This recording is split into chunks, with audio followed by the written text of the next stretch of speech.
take their seat. Welcome to your Public Works and Gang Reduction Committee. I am joined by my colleagues, Councilmembers Ryu and O'Farrell. We are also joined today for two items by Councilmembers Bonin and Koretz from the Transportation Committee, so that we will jointly consider items 1 and 2 on today's agenda.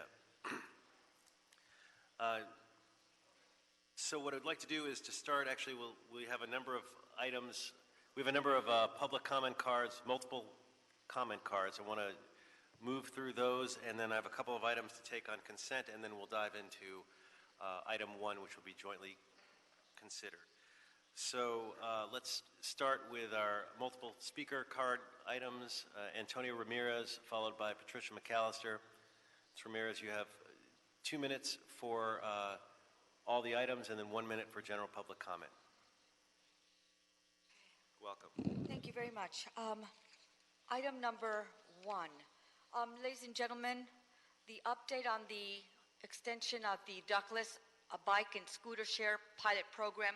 Boy, we've got a lot more incidents, dangerous incidents, and I'm worried about the children or anyone breaking their head open on these scooters. They're dangerous. We've got to do something about this. I won't get on one of them. But anyway, having said that, number 2, Metro. This is by Weston and Marquise, Harris, Dawson and Price. Well, I would hope that these council members would include the LAPD, because the LAPD has done a phenomenal job of curtailing the crimes at the metro stations, on all the lines, and also at the bus stops and the hubs. God bless the LAPD, man. Thank you so much. I would hope you would include that.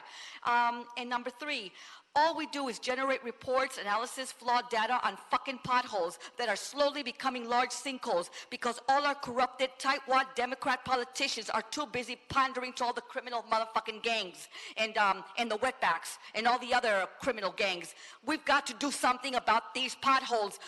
We have an aging population, and many are becoming more and more ill because they're all breaking their legs or we've got problems.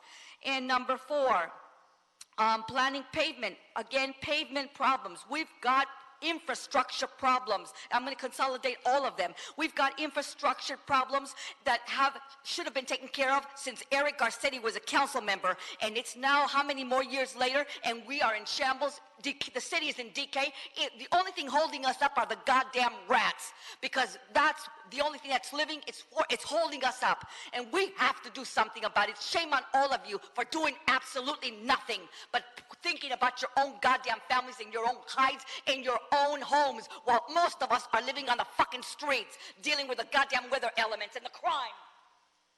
Okay, thank you. Ms. McAllister, you have 2 minutes for the items on, the clock is to your right. Oh, okay, good. You have 2 minutes for the items before us, and then 1 minute for general public comment. Okay, Patricia McAllister here. Well, let's see.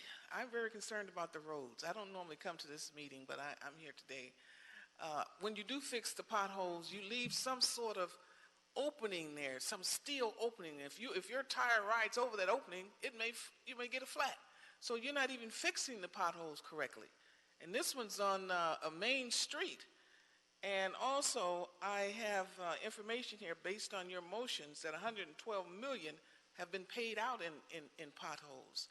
Okay, been paid out. And deficient roads, they're costing us about $61 billion a year. That's in California, and it's very bad in Los Angeles. Now, another thing we need to address, and I even contacted this department at a school I was teaching. The trees go underneath the ground and they lift up the sidewalks, and we have plenty of those near our schools. Some potholes I've seen for 10 years. So I don't know what you're doing, but I don't know where the money is going, whose pocket. Like I said earlier, we don't have an accountant, a certified public accountant. Our controller is a lawyer. He has a law degree, and that's it. So nobody's in the finance department that's responsible, that can forecast and do all this, because we have a charter that says we could elect our controller. So you can be a bus driver, and if you're popular, you can win the election and be our controller over billions and trillions of dollars a year. So that's where I think a lot of the corruption is. in this particular area, dealing with our roads and our infrastructure, because it's very deficient. And I think the three areas we need an independent audit is this area, okay, Public Works, the information technology, and the police budget. That's why I think most of the embezzlement is occurring. Thank you. My 1 minute? 1 minute for items that would, for Okay. public comment related to this committee. Okay, my 1 minute is based on the fact that it says here to complete all local improvements in the area, number 2. So in Lamert Park, around that area, you want $890,000 for salaries. Here you say you're going to complete some projects before that train comes in. Now, when I went online, looked at the motion, there's nothing saying what that $890,000 is going to be. For who? Doing what? For construction services? Then you want $70,000 for construction expenses. Now I'm on number 2. This is for that Expo State project. So you're saying before the Expo, we get that train up, we need so many $1 million to fix little things. Well, tell me what the little things are so that I can drive over there and see if you fixed them. See, all of this leaving very important details out of these motions is important, because I do ride around and see if you've done things. I'm the one who discovered that you didn't build that affordable housing that you had put in the motions. Okay, so I'm going to ride around and see where these improvements are. Thank you. Last multiple comment card, Wayne from Encino.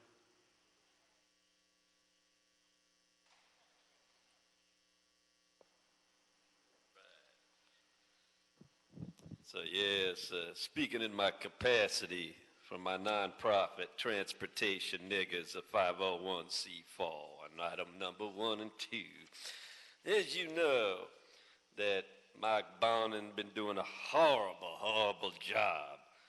Now Mr. Corrett's been doing a wonderful job regarding scooters. He want to get rid of all the motherfucking scooters. Cedillo want to get rid of all the motherfucking scooters. But Mike Bonin loves scooters. He loves to litter the place with scooters. And the reason why is because back when he was doing his hard drugs, he used to ride a scooter down to Venice Boardwalk to buy his dope. And he just loves people buying dope on a scooter, crashing their head. But as Mr. Corrett said, and I quote from him, what the fuck is a grown man doing riding a scooter down in the West Side without a helmet? Unquote. And I agree. So no to number 1, get rid of scooters forever. And then number 2, the bloodsucker, Marquise Harris Dawson. And then the other bloodsucker, Herb Wesson, trying to steal money from the Metro to give it to the MLK Access Export. Look at this, no fiscal impact statement, none. That's because Mr. Jordan did that. He deleted it. And what it said is, ain't gonna help niggas get from here to there. And I ride the Expo, and I keep getting called a nigger every time I go east. Now, when I drive the Expo and I ride it west, they call me Mr. Schwartz. But when I goddamn ride the Expo over to the east side towards a black neighborhood, they call me Mr. Nigger Schwartz. I ain't a Schwartz, I'm a Schwartz. Now for the general comment. I'm a Jew motherfucker, that's right. Blood-sucking Jew. McAllister. Horrible. No. The lady right. That's what this shit's all about. It's about the bloodsucker Jews. That's right. No offense to certain good folk, but you see, we got to stop working for the Juju Bear. We got to start working for Jesus. As you know, Jesus was a black man. As you know, the Egyptians were black men. As you know, the black men invented the telephone. They invented the cotton mill. They invented the car. Black men invented everything. Now, why don't you read that in the history books? Because they whitewash history, and I'm tired of it. Black History Month is here. What are we going to do?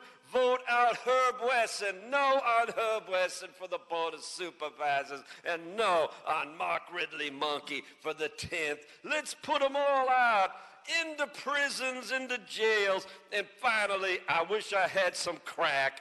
Give Mike Bonnet some crack. He looked like he's sleepy. Thank you. Thank you. Okay, colleagues, unless there's an objection, I'd like to move item 2, which is being on consent. It's being considered by both committees. So without objection from Public Works Committee, that will be on consent. And Transportation Committee, without objection, item 2 is on consent. Seeing no objection, that is the order. And also, while we're doing this, for items 7 and 8, which are on the Public Works side, I'd like for the Public Works Committee to consider that on consent. Seeing no objection, items 7 and 8 are passed unanimously on consent. That brings us to item number 1. Mr. Espinosa, if you would please read item 1 into the record. Item number 1 is a report from the Los Angeles Department of Transportation relative to an update and extension of the Dockless Bike Scooter Share Pilot Program. Great. And before we have our presentation, we have a number of public comment cards. So we're going to hear our public comment cards, then we're going to have a presentation, and then we will move to questions. So if I could have Tim Harder, followed by Clara Carger, come forward.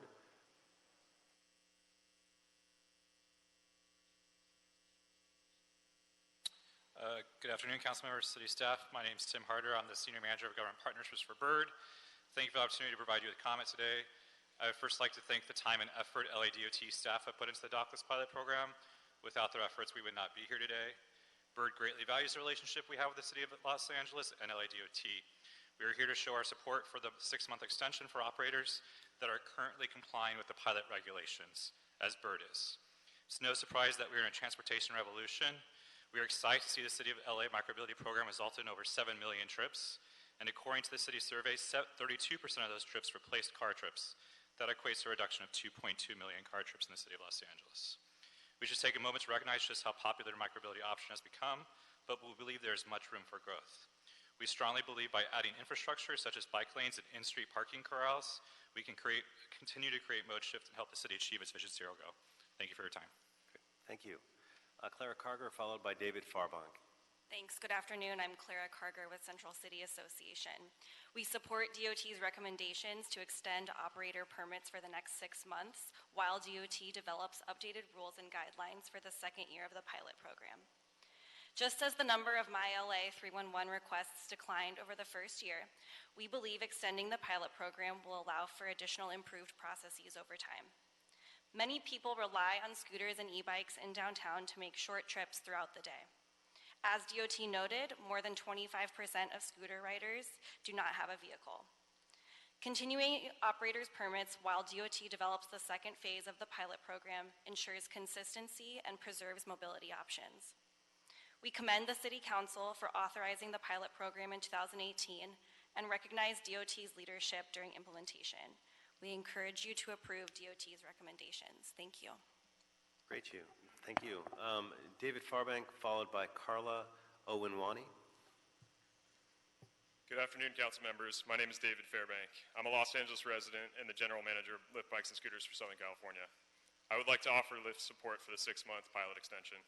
Lyft operates over 2,000 scooters in Los Angeles, with many of our riders opting to take a scooter for trips under 2 miles or when connecting to transit. LA's pilot program is helping us achieve our mission of placing people, not cars, at the center of our cities. LADOT's program update outlines that 1/3 of LA scooter trips are replacing a car trip, and more than 1/3 of LA scooters users do not own a vehicle. Lyft is dedicated to working to improve our community. We offer job and grocery access programs through our Lyft Up initiative and a discounted scooter fare program called Lyft Community Pass, which provides scooter rides for only 5 cents per minute. We are working with our community partners such as Investing in Place, LA Walks, and Streets for All to help more people learn about the program and get signed up. We look forward to working together with the City Council and staff to ensure the continued success of the program. Thank you for your time. Thank you. Last public comment from Carla Owinwani. Good afternoon. My name is Carla Owana, and I'm here on behalf of MIME. Thank you for the opportunity to speak today. I'd like to start off by emphasizing how proud we are to be one of the operators serving the City of Los Angeles during this pilot program, the largest of its kind in the country. We sincerely appreciate the public-private partnership that we've been able to form with City staff and council, and we really look forward to building upon it. The recent staff report stated that over 7 million trips have taken place over the last year, and more than 30% of those have replaced car trips. It is incredibly encouraging to see the validation of the work that the city, council, and the industry as a whole are doing to provide more transportation options to residents and tourists alike. We would briefly like to address one aspect of the program that we believe would benefit from further discussion between the city and the industry, the prorated fees during the 6-month extension, an extension which we support so as to avoid disruption in service. We ask that the city actually consider either no fee or a reduction of fee for vehicles that are deployed in disadvantaged communities so as to further incentivize more equitable distribution throughout the city. Please consider these Lime's comments respectful recommendations as you look towards the next phase of the shared mobility program. Thank you. Thank you very much. Okay, now we'll invite the Department of Transportation. I know we have a scheduled for Marcel Porras, but I see our general manager is here, and so we, of course, defer to you and welcome Ms. Reynolds. Thank you very much, Council Member, and thank you all for allowing us to have a joint committee hearing to bring this item forward. It is critical for the department, and appreciate the opportunity to just give a couple of opening statements, then I'll let Marcel give you a brief overview of the report in front of you. I want to say that from the beginning, the Department of Transportation's approach to sort of the overall arrival of dockless scooters and bikes was to give people another choice for how to get around Los Angeles. We also did not want to put our thumb on the scale of the market and prematurely limit the number of operators or perhaps the number of vehicles that could be on our streets. We wanted the market to figure it out, and we wanted people to have real choices. We also wanted to provide equitable outcomes. We wanted to make sure that these new choices benefited everybody and not just the neighborhoods in Los Angeles where people already have lots of choices on how to get around. That was the clear direction from the council multiple times in front of both committees and in front of the council itself. We think we've been really successful in creating one of the largest programs in the country, 36,000 vehicles permitted to operate on the streets of Los Angeles, and close to 1 million trips every month. Through the end of last year, 7 million trips made by dockless bikes and scooters in the city of Los Angeles. We feel confident that we were successful in giving people a new choice, and we also appreciated that people voted with their wheels, and they used that choice. And those choices replaced almost every other kind of trip. Walking trips, but also TNC trips and driving trips. So they gave people a real choice on how to get around. We did it safely. The number of injuries and crashes that we see on scooters is not zero, but it's a much smaller proportion than we see by almost any other mode that we measure for how people get around town. And we were able to do it in a way that respected neighborhoods. As the number of scooters rose, the number of 311 calls fell. And the sort of response time that scooter companies were able to respond to those neighborhood complaints got smaller and smaller as well. So we feel like we were successful in 2 out of 3 areas, but when it comes to equity, we still have work to do. We were not able to create a series of incentives compelling enough to see operators deploy in low-income neighborhoods, particularly in the San Fernando Valley. That is a key focus of the 6-month extension that is before you today. We would like to test out some other ideas to see if we can get better results, because good choices don't help move the city forward if they're only available for a few folks. So now I'm going to turn it over to Marcel to give you a little bit more detail. Thank you. Welcome. Marcel Porras, Chief Sustainability Officer, LADOT. So just to dive in quickly, I want to just touch on 3 specific areas that Salida spoke about. One is the management of the public right-of-way. So one of the key requirements of the program was to have a 311 integration occur between the city and the operators. That enabled the city of LA to track and monitor service requests that came into the city and that went directly into the back end of all of the different operators, and for us to track the time it took for them to address those issues. This was foundational for us to have eyes on the street and to complement field audits that the department would conduct. That also combined with the vehicle information that we required from the operators, the condition of the program. Together, we were able to tackle and develop new policy tools. I think a couple that stand out specifically was One, sidewalk routing in CD5, where we developed a no riding stencil and applied it in that district to encourage lawful behavior in terms of riding. The other one, I think, which is really impactful, was in Venice. In a 1 mile area of Venice, we were seeing anywhere from 2,200 to 2,700 scooters deployed. When you compare that to a bike share standard for deployment, they look at 350 bikes per square mile. And so there was an oversaturation. I think Venice was a high ridership area with a lot of tourism that lent itself to rides. So what we ended up doing was deploying a special operations zone that identified key locations within that mile and put vinyl stickers down that indicated this is where, on a daily basis from 5 a.m. to 10 a.m., the 6 companies operating in that district could deploy, and we limited their deployment to 5 vehicles per operator at those deployment zones. So we went from up to 2,700 vehicles down to approximately 900 vehicles. And some recent analysis that my staff did, we saw that there was not a drastic drop in actual mobility. So what we saw was that the vehicles were actually seeing higher utilization. And this was done by being able to look at the data that we had, go out, do field audits, and it led to some temporary suspensions of some operators that were violating the deployment rules. The next kind of iteration of that is creating more infrastructure for where these vehicles can be. Just this past November, our engineering team approved a set of design plans to build scooter corrals in street that could be deployed as an additional infrastructure tool.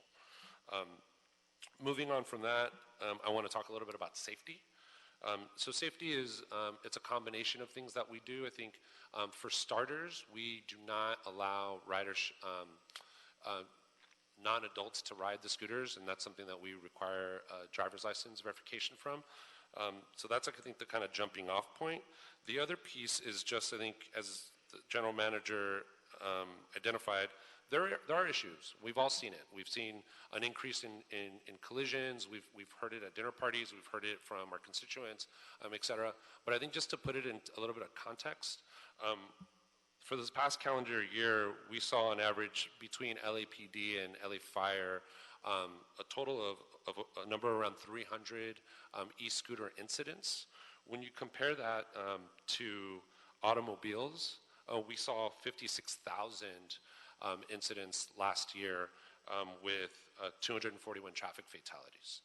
And so I think when you look at, I think what we've seen is a steep learning curve for folks. I think we're at a point right now in the market where people have decided whether they're going to ride them or not. But I think there's still more for us to do. I think another key piece of that is education. That's really where the department can step in. We launched an education campaign last year that piggybacked off of the City of Santa Monica's campaign and deployed education at our bus shelters, inside LADOT Dash buses and Metro. And we're looking at ramping that up for another education campaign in year 2. And then I think the other piece that I can't speak for, but if there are questions, my colleagues from LAPD are here, and there's information in the report around citations and the use of actually going out and citing people for illegally riding on sidewalks and unsafe behavior. The other thing that and I think the last point that I'll touch on is this question around equity. So I think, as the general manager mentioned, the key was, what are the equity outcomes that we're looking for? I think the 2 things that we identified were, how do we make it, how do we allow them to be deployed in areas that wouldn't normally receive these types of services? And then 2, how do we actually create an affordable plan for folks? And so, being that this was all new to us, we did 2 things. One, we provided lower fees for deployment in disadvantaged communities. One, I think the key case study that pops out to me is the San Fernando Valley disadvantaged communities, where we had over 6,000 vehicle permits issued, but we only saw around 300 vehicles deployed, right? And so that tells us that something's not working, that we need to work on, as the phase 2 of the program, working with the operators, but also working with some community stakeholders as well to see what works. The other piece is equity plans. So we were not we did not constrain what the equity plans would look like across the operators because we wanted to see what they could come up with. And they varied in terms of fees, in terms of who is eligible, students, veterans, low-income qualifying. And I think but one of the things that was revealed from the user survey that we mandated in the over 7,000 surveys that we responded, of those people who responded, and taking in mind that these are people who use the system, only 84% of them knew about the equity plan.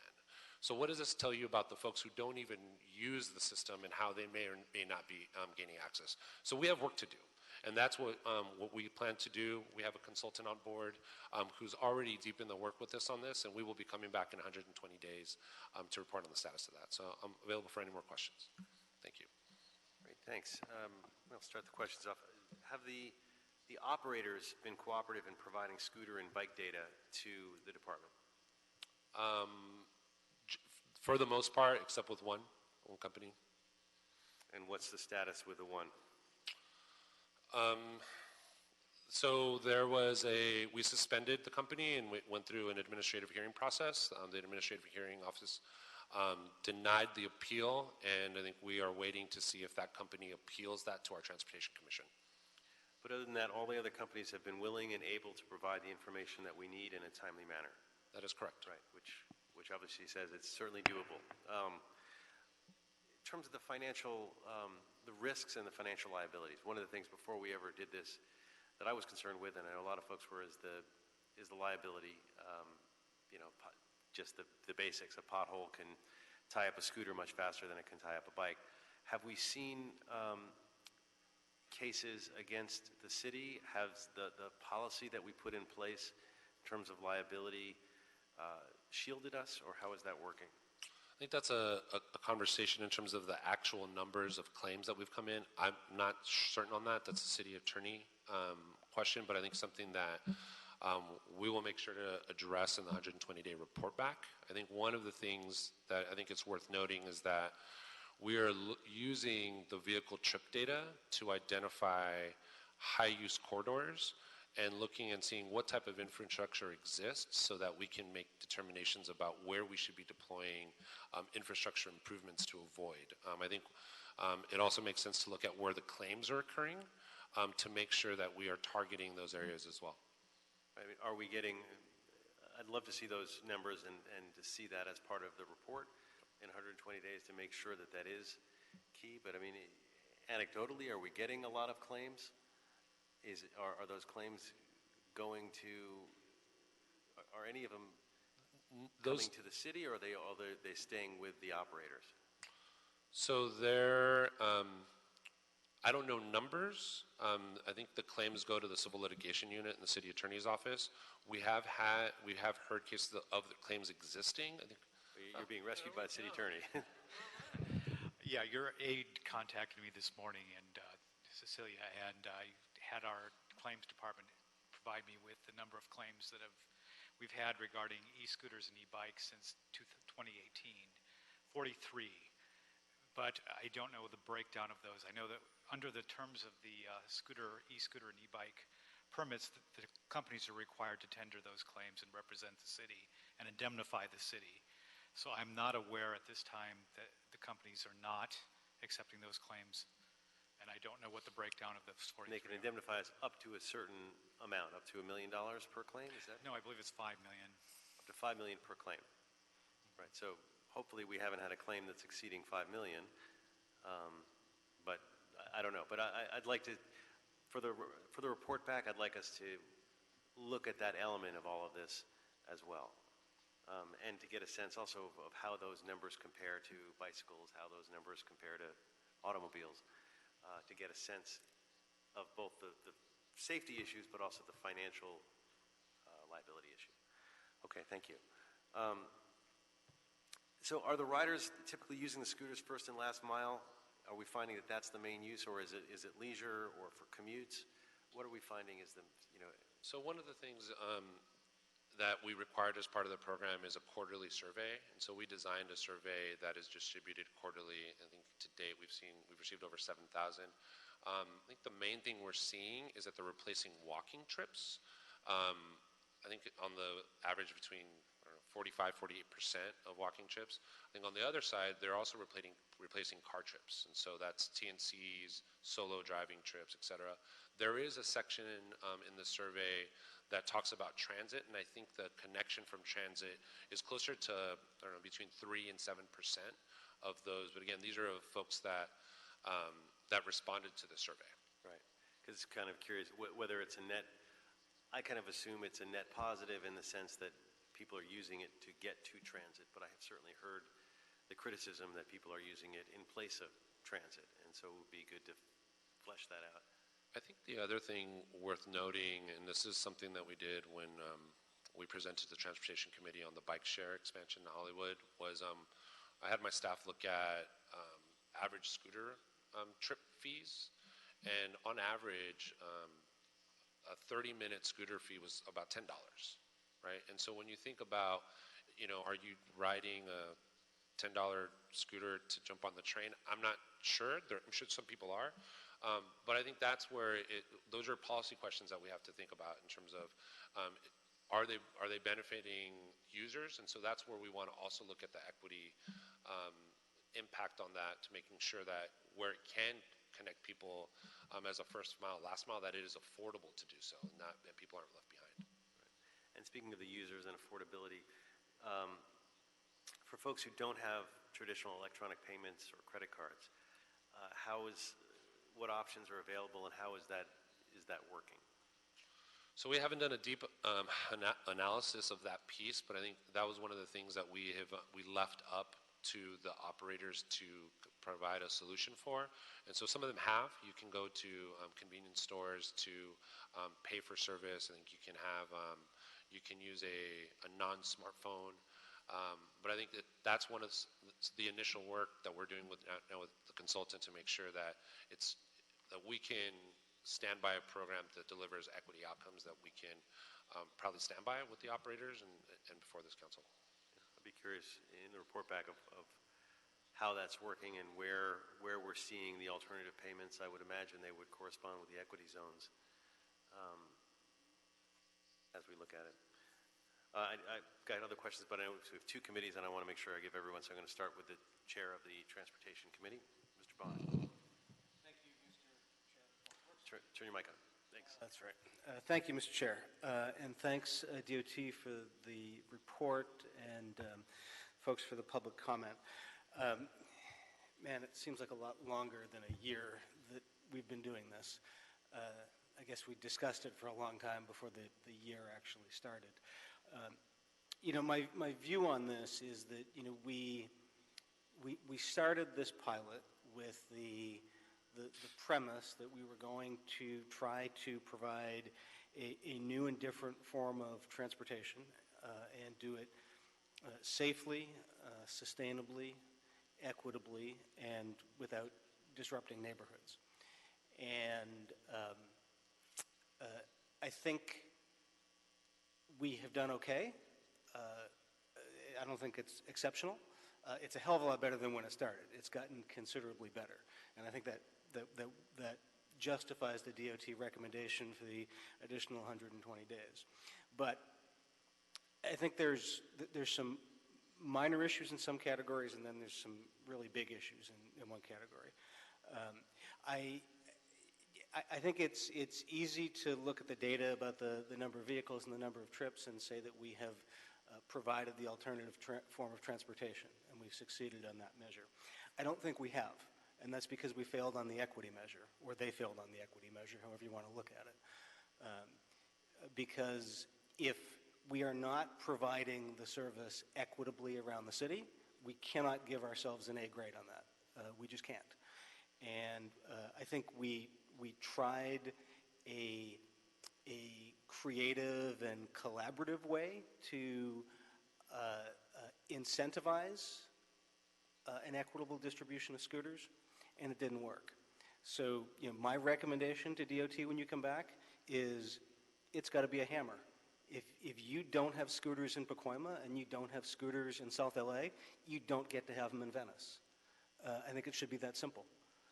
You don't get access to the market you deem lucrative unless you're providing service equitably to all of Los Angeles. And I think we need to send a very strong message that we take equity damn seriously in Los Angeles, and that this mode of transportation in this industry needs to as well. I mean, that's where I'm going to be pushing when this comes back. On the issue of safety, I think Mr. Blumenfield started to get to this. I think a lot of the safety data is pretty compelling. I mean, it's a lot more dangerous if you're a pedestrian to be hit by a car than it is by a scooter. But I think we only have half the data, and I think I've asked about this before. We talk about sort of the percentage of collisions, 0.1% that are caused by scooters. What that doesn't give me a sense of, and maybe it's somewhere in the report that I missed, is a relative measure of the safety by mode.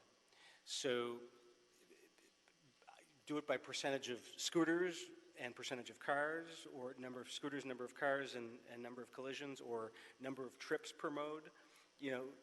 I think it's important to also have that metric. I think both of them are worthwhile for evaluating.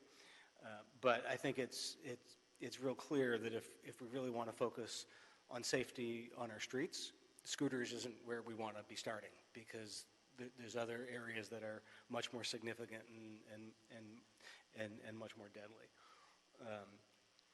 On the question of sustainability, one of the things I'd like to hear more from the department on when we report back is just how sustainable are these? I mean, we all sort of fell in love with the promise that there are electric scooters, and that means that people aren't going to be using a single passenger vehicle powered by gasoline. But we have also heard, and maybe this has gotten better, that these things have a very short shelf life, that the environmental footprint of creating them, of delivering them, of charging them is actually pretty significant. And I'd like to hear, not just from the industry, but from what credible environmental organizations are saying about this. And then on the question of sort of the disruption impact, which I certainly heard a lot about that when these first came on board. And as you illustrated, we had an enormous oversaturation in Venice, because that's where they all wanted to be. And I think we've gotten that mostly under control. 311 requests are dramatically down, which is good.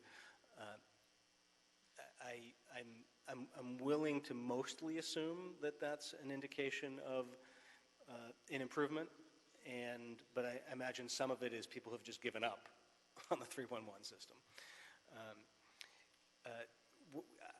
I see that the companies are generally responding to complaints, but they're not always consistently meeting the 2-hour window. And the responsiveness for each operator fluctuates with no clear good or bad operators. I wonder if we can, on a monthly basis, give each company a letter grade for their level of compliance with 311 calls and responsiveness. And which would be something we would share publicly as well. And a question on enforcement. I'm not sure if this is you or LAPD. I don't think it's any secret that one of the things the city really sucks at is enforcing anything. We have a lot of stuff, and we don't have, whether it's building and safety or leaf blowers or scooters, it's never the highest priority. And so when we continue to have an issue with people riding on sidewalks, which is in violation, how real is the premise that we're ever going to be seriously enforcing that, except on sort of a hit or miss basis? Maybe LAPD can chime in.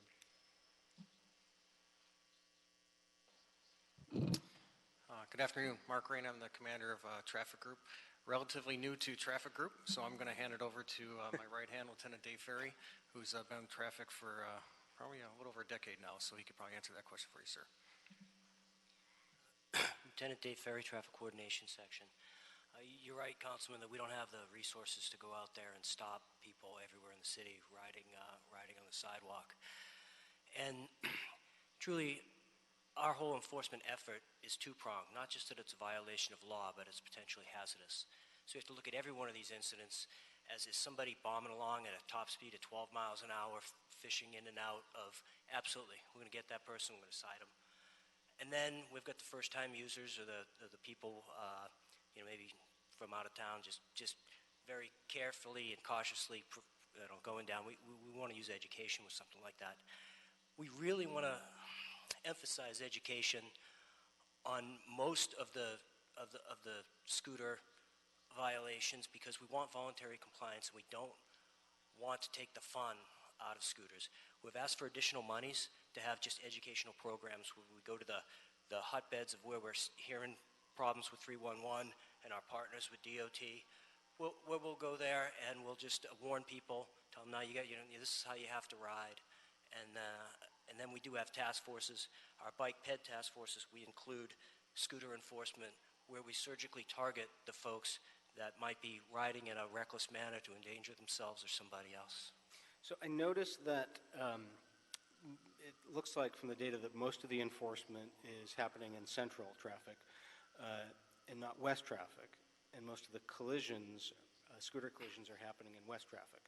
Maybe that's a correlation from less enforcement, so there's more collisions. Why is it more of a more aggressive enforcement in one division versus the other? Yeah, sure. We actually caught this discrepancy earlier this morning. So the actual number of citations for the Western Division is 216. It just got mixed up in the chart, and so currently it lists 33, but there's actually 216 citations, so it's slightly more. Not as much as Central, though, but I can let you speak to that. Yeah, so we are issuing citations in West Bureau too, but we put a lot of educational efforts down there, especially the Venice area, to try to get the voluntary compliance. There's more enforcement in Central Division. A lot of what we have in Central area is we've got trucks, we've got lots of bicycles, bike lanes. We've got a lot going on down there. And it's potentially more hazardous where we've got much more congestion and much more traffic. I'm not saying there's not plenty of traffic on the west side, but when you look at where people are most likely to get hurt and where we need to focus our efforts, I think downtown and West Bureau are both the places that have the most citations, and that's where we're trying to focus it the much and get the traffic divisions to whenever they can cut their resources away to do this type of enforcement, to do it. Yeah. If Marcel, if you could get me that cleaned up data so I can take a closer look at it. So for DOT, one of the things I'd be curious about is when we get this report back in 6 months, can we look at what other cities have been doing for enforcement? Maybe there's different strategies. And one thing I think we also have to look at, in addition to the sidewalks, is there are either a lot of kids using their parents' licenses or there's a lot of 37-year-olds who look like prepubescents in Los Angeles, because there are lots of kids on here. And I don't know how much we or the companies can do if, a parent is being irresponsible and giving their credit card and their license to an 11 or 12-year-old, but if other cities have dealt with that, I'd like to know what some of the best practices are. I know we're ahead of the game in a lot of ways, but in some ways maybe others are ahead of us. Sir, under Vision Zero, one of the things that we always try to do is focus on our most vulnerable road users. And if we see somebody that appears to be obviously under the age of 18 or very unlikely to have a license, then that's something that we encourage our officers to take immediate action on, as opposed to maybe the education or not stopping and going on to the next call. Next month, I've invited Santa Monica, which really started the whole scooter, law enforcement issues, to come and speak at at one of our facilities. We're going to invite all of the other local jurisdictions that are also having problems with scooters. CHP is going to give us a legislative update. So it's already in the works, and we can coordinate with DOT to have that piece put into the report back. Thank you. Yes, sir. Congrats on the new position, man. Alex, normally I would go back and forth between committees, but if Public Works will indulge, Mr. Koretz has a hearing as a chair at 2, so I want to make sure that you get your questions and comments in. So without objection, we'll go to Mr. Koretz. Yeah, a few questions. First of all, what percentage did you say of scooter trips replaced walking trips? I think it's around 48%. So roughly half our trips basically are at best counterproductive. They mean people walk less and get less exercise. And for that opportunity, we provide some dangerous circumstances. So that part doesn't seem positive. What percentage did you say connected to transit? 9%. So relatively small percentage of connections to the first mile, last mile usage, which ostensibly is the real value to this. As far as safety issues and data, where do we get data on injuries? I mean, how do we actually not have a huge amount of underreporting? Do we collect data from emergency rooms? So I suspect most people aren't going to report getting hit by a scooter as a pedestrian, but if they're actually injured or as a rider, they'll show up in emergency rooms. Do we get stats from our local hospitals or urgent care facilities? We get some stats from the fire department in terms of like emergency responses and paramedics, but from the emergency rooms themselves, we don't. We have some early discussions with a researcher out of UCLA who's researching it for the kind of the West Side area, and so I think there is more work to do there.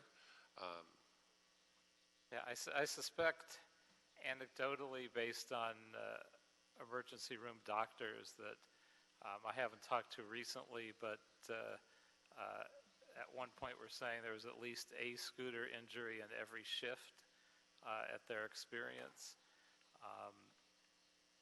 That certainly is a concern. The fact that there are lawyers who have an entirely scooter-related practice of just representing people with scooter injuries also implies there are a lot more injuries than we are thinking of. Also, the comparisons, I think, are a little bit off because I think we should be comparing apples to apples. If we're talking about scooter injuries versus automobiles, we should be talking about how many pedestrians are run over by automobiles on the sidewalk, because that's really where you have the interaction. And I think the answer would be virtually none, except in the case of a couple terrorists who have tried that to commit hate crimes. Other than that, not that many automobiles on sidewalks, plenty of scooters knocking people over, often not reported. So I don't know if we've ever looked at that and the fact that we're skewing the results in that way. I would say I'm seeing anecdotally fewer scooters on sidewalks, so we're getting the message out to some degree. I'm still seeing, as Mr. Bonin sort of noted, occasionally packs of 16-year-olds riding on sidewalks carelessly, clearly not really supposed to be on any of them at all. So we know this isn't perfect, but I think the program we started in CD5 with decals probably should be expanded. I'd even like to see it expanded in CD5, but it should probably be done in high-volume areas throughout the city to at least get that message across. I think that has been an improvement. One question I'm really interested to hear about is my conversations with attorneys in scooter practices found that most of the injuries weren't actually pedestrians, that a lot of the injuries were the riders themselves and the cause being faulty equipment. So the base would snap in half, or the brakes would go out, or the bar that they would hold on would snap off. Do we have a sense of whether the quality of these vehicles has improved enough to substantially reduce those types of injuries? Any response will be anecdotal. I think we've seen vehicles and devices improve over the generations. I think the companies also want a sturdier vehicle. I think they're probably having to defend against lawsuits. But I think it is something that we're working on currently with our consultant to look at the role of the department in looking at inspecting the vehicles and looking at brakes and working with the operators on that as well. Okay, and I know Westwood has their own program. Have we taken that? And I shouldn't say Westwood. UCLA has their own program and their own set of scooters. Have we taken that into account and reduced the allotment of scooters in neighboring Westwood? Well, we have not. We probably should, because that certainly would create an overabundance. Are we doing anything in any way to direct scooters and scooter companies towards bike lanes?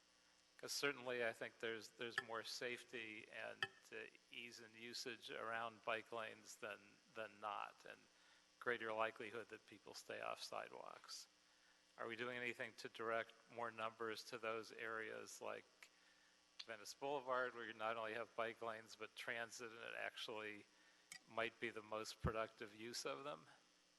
I think the number one solution is just build more infrastructure, right? And so when we've seen new infrastructure implemented, we've seen trips move to those safer corridors. And so I think one thing we can do is just continue to implement more robust, safe infrastructure across the city. I think there is another question about how can we work with the operators to highlight safe routes within the apps potentially. But I think we'd have to really kind of walk through that carefully, because we also don't want riders navigating with one hand while they do that. But maybe it's something where they can put their smartphone in a compartment. So I think those are technology questions that we can explore with the industry to see how they can facilitate guiding more folks to good infrastructure. Yeah, I think they could do that without having to constantly look at it. I think being directed to Venice Boulevard would be easy. I don't think they'd necessarily need to check every block. A bike lane's a bike lane, and I think most people would be able to figure it out once they got there. Given Councilmember Blumenfeld's focus on liability, I want to be really careful with how we explore that, but I think it's definitely something worth looking at in terms of doing that. Now, I know some cities like Santa Monica have reduced the number of companies and I believe reduced the number of scooters as well. Have we looked at that as a best practice? Are we considering anything like that? Have we looked at Santa Monica's results? I think we're looking at everything. I think given the changes in the industry, we've actually seen a decline in vehicle deployment, and so we're looking at exploring why that may have been. And so I think we're ultimately looking to expand the program because we want to get into more communities where it doesn't exist, right? So we have 36,000 vehicles permitted in the city. The maximum we've seen is 26,000 deployed, and I think we're hovering closer to 12,000 currently a day. And a different issue, I know there have been some folks, and I don't know whether the process is still the same, that are collectors and chargers of these scooters, and that then charge them either without notifying their landlord or even with the explicit objections of their landlord. Have we found a way to address that issue more actively so that landlords aren't being cheated out of the extra electricity. That's not something we've looked at, no. Can we take a look at that as well? I know the issue has popped up on occasion, and we've had complaints over the time scooters have been licensed. Do we have any way to get the vendors to give us data on safety and violations against specific customers that are problematic without having to necessarily reveal anything about the individual customers, but overall data about scofflaws among their customers? That's not a current requirement of the permit currently. Could we not ask them to provide that? I think that's something we'd have to give some thought of. We want to make sure that we're not violating any. If we're staying within the scope of LADOT's program, I don't know if that's something that LAPD would take on, but we can explore that for sure. Okay. And I know it was discussed that there'd be some technological mechanism to deal with vehicles that are knocked over and in the right-of-way and generally causing trip hazards, etc. Did we ever implement that? Because I'm still anecdotally seeing that a lot in my own neighborhood. A lot of scooters knocked over, left sprawling in the sidewalk where people can trip over them. We are looking at solutions for that in the year 2 guidelines, yes. So that was never implemented yet, right? No, it was not. Okay. I'd certainly encourage that because I haven't seen that problem improve particularly.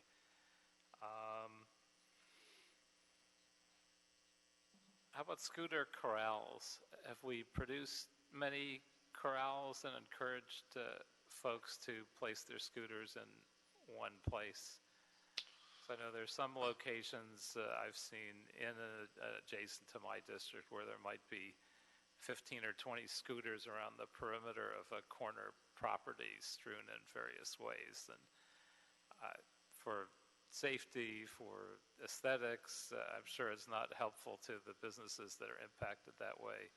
It would certainly be better to create corrals. Are we in that process? Have we done any of it? Yeah, so we just in November, our engineering group approved plans for a scooter corral, and we're looking at doing some initial deployment in the next several months. And I think that's now an available tool in the toolbox to create parking infrastructure for scooters.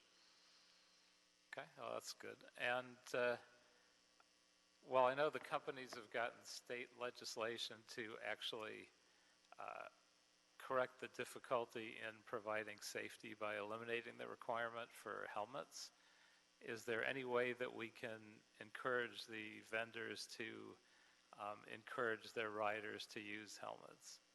I believe a lot of the operators have encouragement language in their apps, but that's definitely something we can look at as part of the conditions to encourage or require companies to put that language in terms of their apps.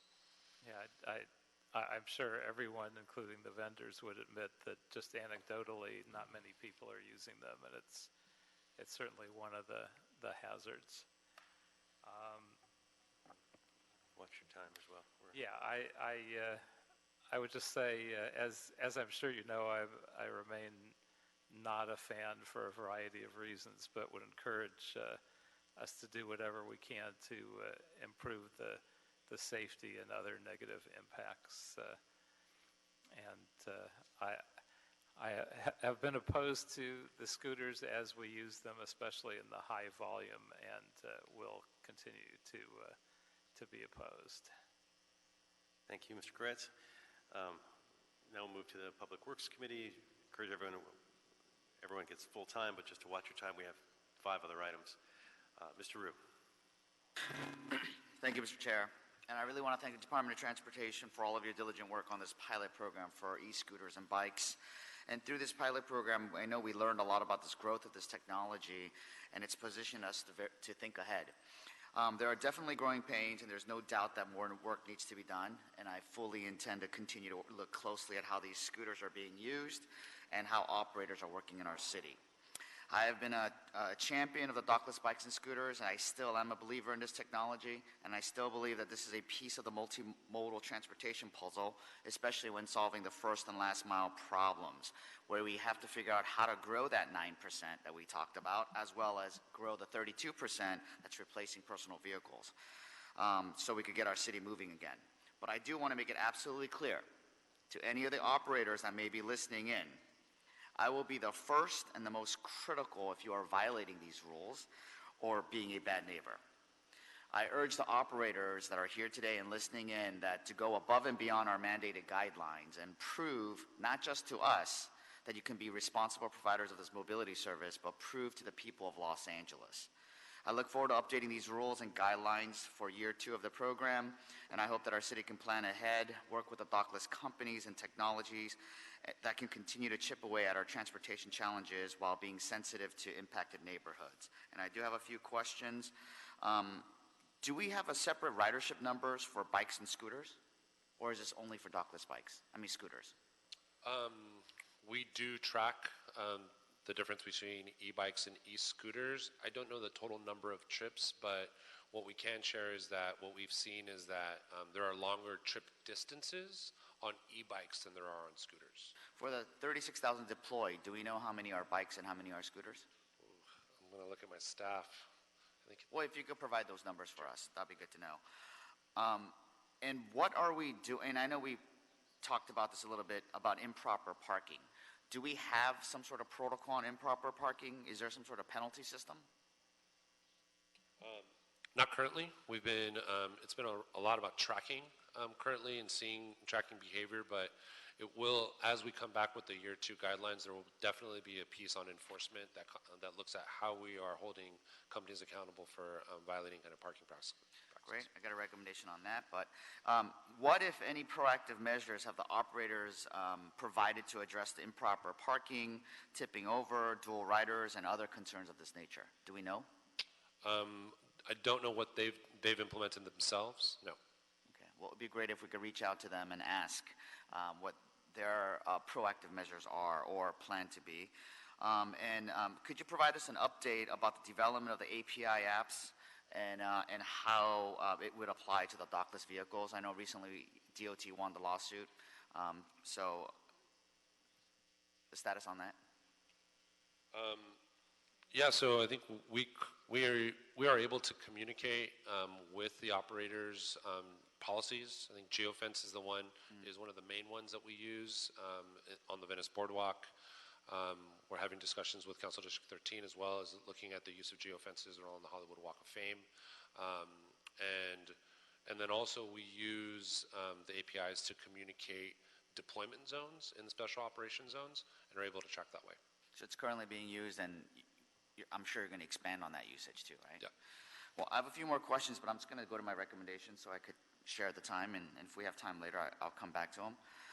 The 3 recommendations I do have is if we could instruct DOT to report back on the feasibility of requiring dockless pilot program participants to incorporate gyroscope and GPS technology on the vehicles, and prohibiting the termination of a ride unless the vehicle is parked in an upright position and in a physical parking zone or virtual zones.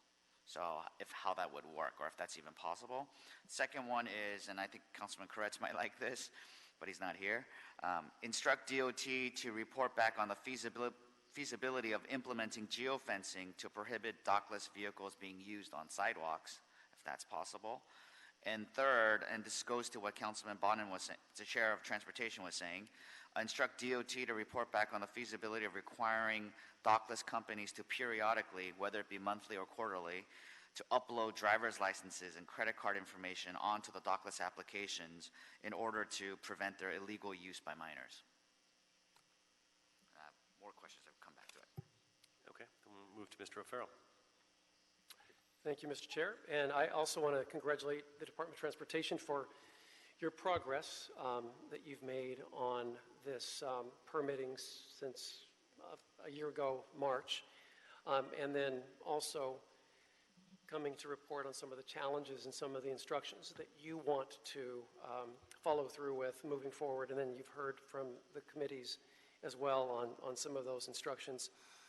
And when we got together and decided on a permitting system and it went through council, I chose to be in the camp of give it a chance. You know, the world is ever changing, new technologies are evolving and emerging, and so I think that we should have to, you know, we should give opportunity to some of these innovations that might make mobility easier and I would hope safer, but that remains to be seen in this instance. And we know that in some of these communities and neighborhoods, the preponderance, the saturation of these e-scooters were already in evidence before we ever entered into this permitting system a year ago, March. And one of those areas was Hollywood Boulevard. And I had great misgivings to allowing e-scooters on Hollywood Boulevard. And some of the anecdotal evidence that Mr. Koretz had mentioned, I'll give you real data on what piled up e-scooters can do, especially as it relates to Hollywood Boulevard. Every month, the Hollywood Entertainment District bid voluntarily, this is the bid, not the e-scooter companies, picks up and readjusts over 2,000 dockless vehicles throughout the streets and sidewalks of Hollywood. Of these, 68% come from the Walk of Fame itself, which translates to about 1,457 dockless vehicles needing to be stood up or moved on the Walk of Fame each month, averaging about 48 per day. Now, I make it to the Walk of Fame on a regular basis. It's in my district, and I never don't see piled up e-scooters on the sidewalk on the Walk of Fame. Usually concentrated around Hollywood and Highland, but spread out throughout the Walk of Fame. I also rarely ever see e-scooters used on the street. I almost always see them on the sidewalks, and I have literally never seen anyone using a dockless scooter wearing a helmet. So what my focus is on how we can add Metro Bike Share. That's rolling out in my district, and that's a good thing. Part of the context of what I'm saying also is that I recently unveiled some initial concepts for the Walk of Fame Master Plan, which will include bicycle lanes. I think that in a conversation where you have a concentration of this type of use, you would absolutely need to encourage e-scooters in bike lanes, especially in a place like the Walk of Fame. It is a national historic landmark. It is easily damaged and chipped. We have a devil of a time, taking care of it as is. But the preponderance of abandoned e-scooters and the interaction with pedestrians when on average the sidewalk is about 12 feet wide and it is just a mass of humanity competing for space anyway, there really is no space and no place for e-scooters on the Walk of Fame. What I would like is to have the conversation in our master planning process as it moves forward and as we begin, and we've already begun to identify funding to actually implement elements of the master plan once it's been publicly vetted further.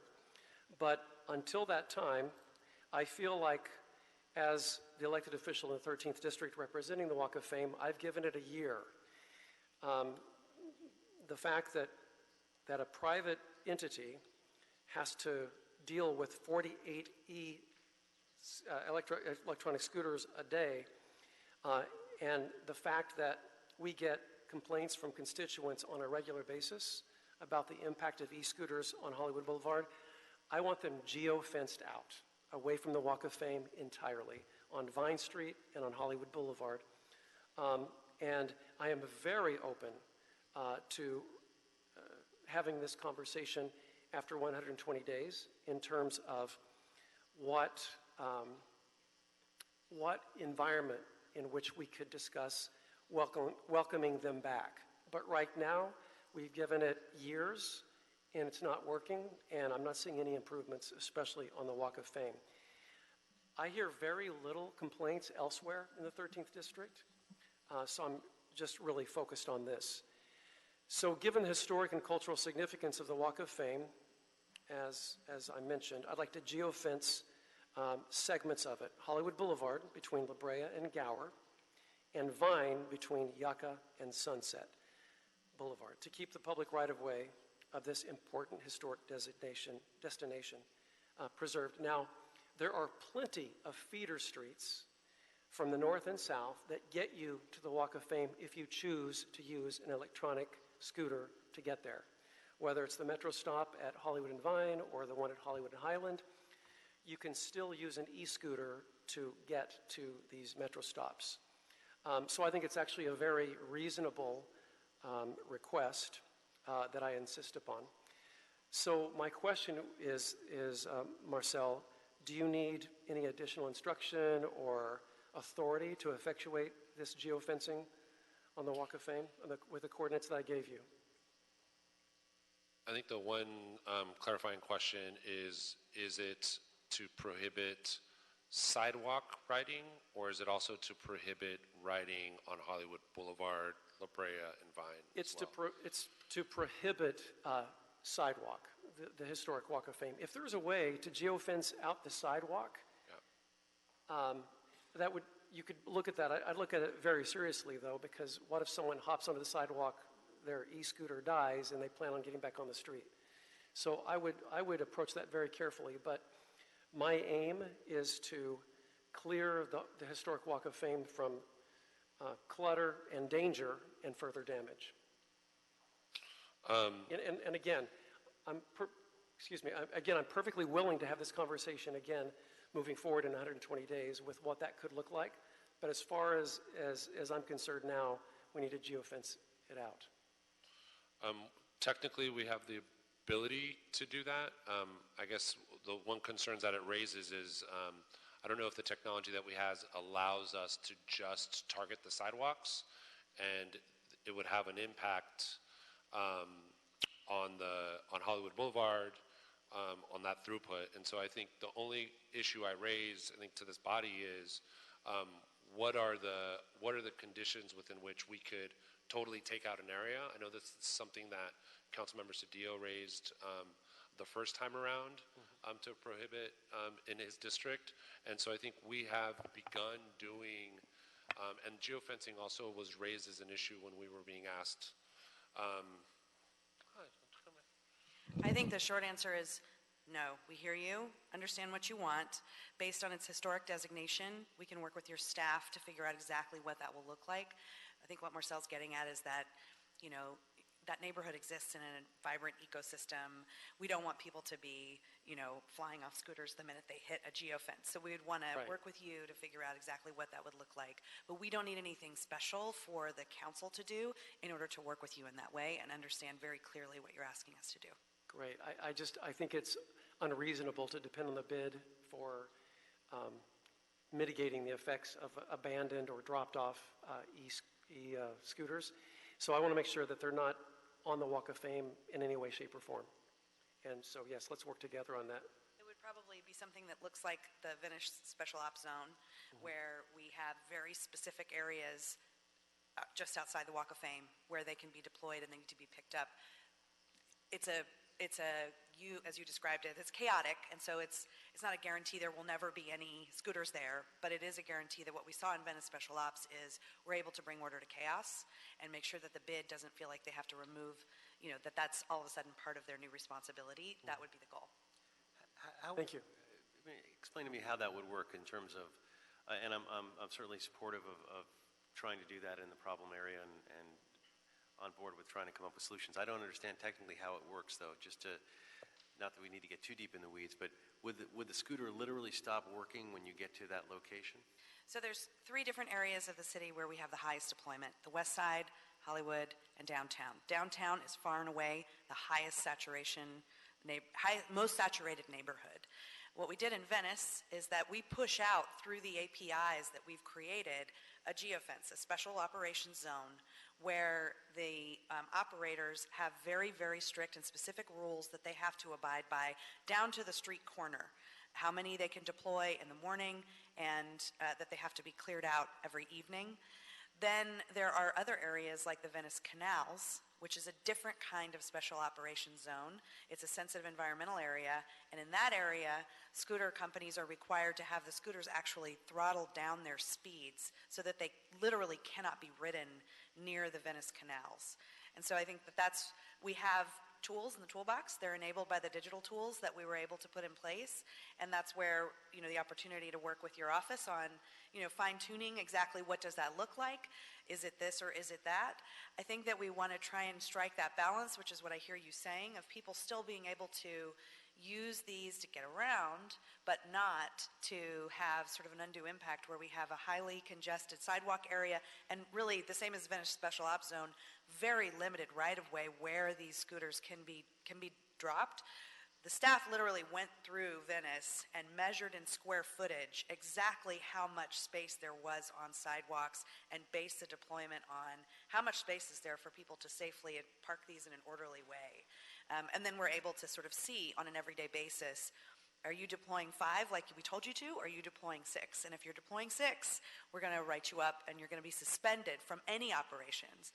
What I hear Councilmember O'Farrell saying is, some mix of those two things where there are specific deployment zones just outside the Walk of Fame and perhaps some kind of throttling that happens inside the Walk of Fame itself, and then a higher bar for the operators on collecting and removing those vehicles on a daily basis. But I love the idea of throttling down, but I'm talking about removing all e-scooters from the Walk of Fame itself.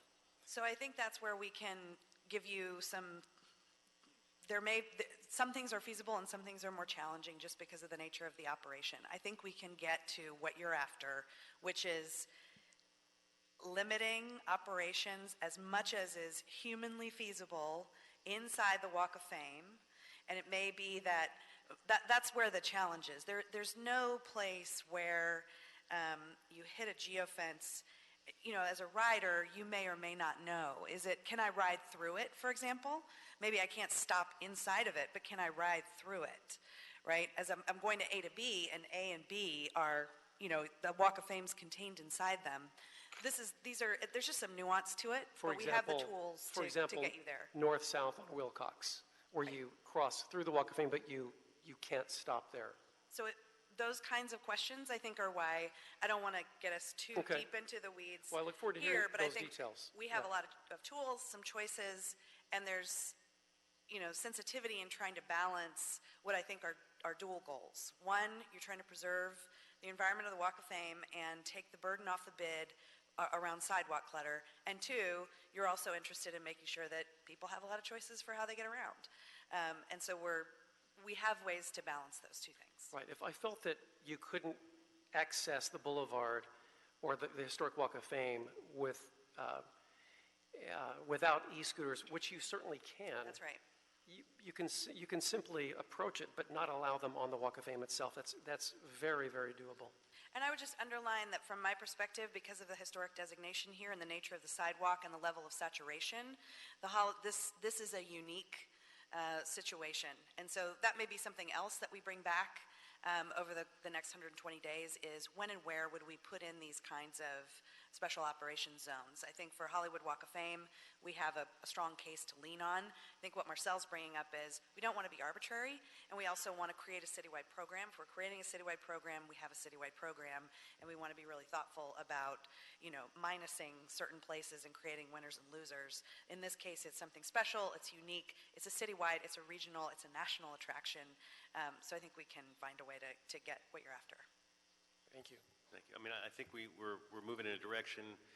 I don't think we need to slow down the 120-day process here, but that you guys can work together to come up with something. And it's going to be a pilot in a way that we're going to look at for other parts of the city potentially. But I hear what you're saying in terms of we don't want to have a patchwork throughout the city. There has to be a very compelling case, of which there is on the Yeah, again, I'm not talking about creating a patchwork, but I am talking about a prohibition of e-scooters on the Walk of Fame. I want to make that perfectly clear. So let's do have that conversation. Thank you. Thank you. So I just wanted to make just a couple closing observations. One, just sort of transitioning from this discussion, I want to thank LADOT and Ms. Reynolds for the way they have implemented this program. There was, I think, some consternation when we sort of started the pilot about how much leeway we would give LADOT to modify and shift the contours, and I think we made the absolutely right decision. And I think Mr. O'Farrell will find, as I found in the Venice experience, that DOT has been very smart and thoughtful in working things through. The other thing I wanted to note, and I think it's worth commending LADOT and Ms. Reynolds on, is I think, Salita, you were both smart and prescient in understanding the importance of the data in this discussion, in having any program whatsoever, and in enforcing anything. And that has been absolutely essential. And I know that sometimes that has been a tough battle, and there's a certain player who is fighting that despite agreeing to it in writing. And I just want to thank you for standing strong, because it's if we're going to be taken seriously to enforce anything, we have to actually have teeth. So last thing I just wanted to say is there was a mention made earlier in the meeting about collisions on sidewalks and that cars aren't hitting pedestrians on sidewalks. As chair of the Transportation Committee, I feel it's my responsibility sometimes to make clear some of the realities about safety in Los Angeles. There are pedestrians who are getting hit by vehicles on sidewalks. In Boyle Heights 2 years ago, there was a sheriff's SUV that was involved in a 3-car collision, went on the sidewalk and hit a mother and a 7-year-old and a 9-year-old. And last August, in the Fairfax area, there was a young man who was killed on a sidewalk, hit by a vehicle. And nobody has been hit by a scooter and died, but people on sidewalks have been hit by automobiles and died. And I always want to make sure I get that stuff in the record. So thank you. Thank you, Shimon. We're on a strict timeline, but Mr. Rudy, do you have additional questions you wanted to ask? I could ask offline. Okay, and I apologize for that. This item's gone on longer. We have a lot of items. So unless there's an objection, I'd like to move these recommendations forward from the Public Works Committee to have a vote first to the Public Works Committee. Any objection? With the instructions that have been given, do we need to read those back, or are we clear on the instructions? There were a whole lot of instructions that were coming through, but and then we do not have a quorum on the Transportation Committee, but I believe, Mr. Chair, would you like to approve this as a message from the chair? Yeah, there'll be a communication from the chair concurring with the recommendations of the Public Works Committee. Okay. Without objection, that'll be the order. So we will continue with the meeting. Mr. Bonin, the Transportation Committee is not agendized for the rest, but you're welcome to sit here and join us. Okay, colleagues, I'd like to move, we were going to hear item 10. Given the time, if it's all right, I'd like to approve that one on consent as well. Actually, items 7, 8, and 10, if we could approve those on consent. 7 and 8 we already did, so 10. Number 9, we just have a technical correction, so maybe we quickly take that one up. Thank you, Swan. We'll take number 9 up briefly just to hear the technical change. And item number 9 is a report from the city engineer relative to a vacation of a T-shaped alley northerly of Adams Boulevard between Alsace Avenue and Sycamore Avenue. Greg Vandergriff with the Bureau of Engineering, Land Development, GIS Division. Mr. Chair, we would like to make a technical correction to the city engineer's report for the vacation reference. We would like to change condition number 5, shall read as follows, that the following dedications be provided adjoining the petitioner's property in a manner satisfactory to the city engineer. Dedicate a 2.5-foot wide strip of land along Lot 242, 241, and 186 on Adams Boulevard to complete a 47.5-foot wide standard half right-of-way according to the modified Avenue 1 standard, including a 20-foot radius property line return or 15-foot by 15-foot corner cut at the intersection with Alsace Avenue. Great. Without objection, we'll approve this item as amended, as recommended, the amended, and we'll take up items 3, 4, and 5 together. We will have separate votes, and 6. I'm sorry, 3, 4, 5, and 6 together. We'll have separate votes on them, but they're all Streets LA items, and 3 of them are potentially note and file, and I think we could have a discussion on all of them at the same time. If Adele, welcome. Great.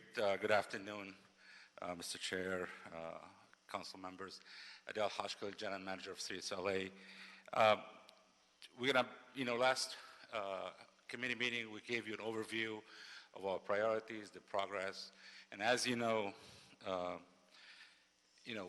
this is, I call it the decade of actions. You heard the mayor talking about it, but also we are talking about it and making our streets safe, mobile, and sustainable. And Streets LA is proud, with your support, the support of the mayor, that we took on this year initiatives to enhance the quality of service. We've dealt with some things that have not been dealt with before. We took on withdrawn streets. We're working on addressing those. We're repairing concrete streets that were never touched before and were a huge issue for our community. We are addressing failed streets and also enhancing the repair of our sidewalks through what we call risk and liability reduction to really augment the work being done as part of the Willits case to really make our sidewalks safe and make it passable. And finally, I think we are bringing back the resources to pre-recession levels when it comes to tree trimming and urban forestry, thanks to Mr. Chair and to the committee and to the City Council and Mayor. We're doing some great things, and I just came back from the Chamber of Commerce earlier today, and we talked about the future of street furniture, but also talked about the future of the city and making the city a better place. So today you'll hear from different members of the Streets LA team, and you'll hear first on our efforts to integrate data into our strategic focus on where should we focus our paving.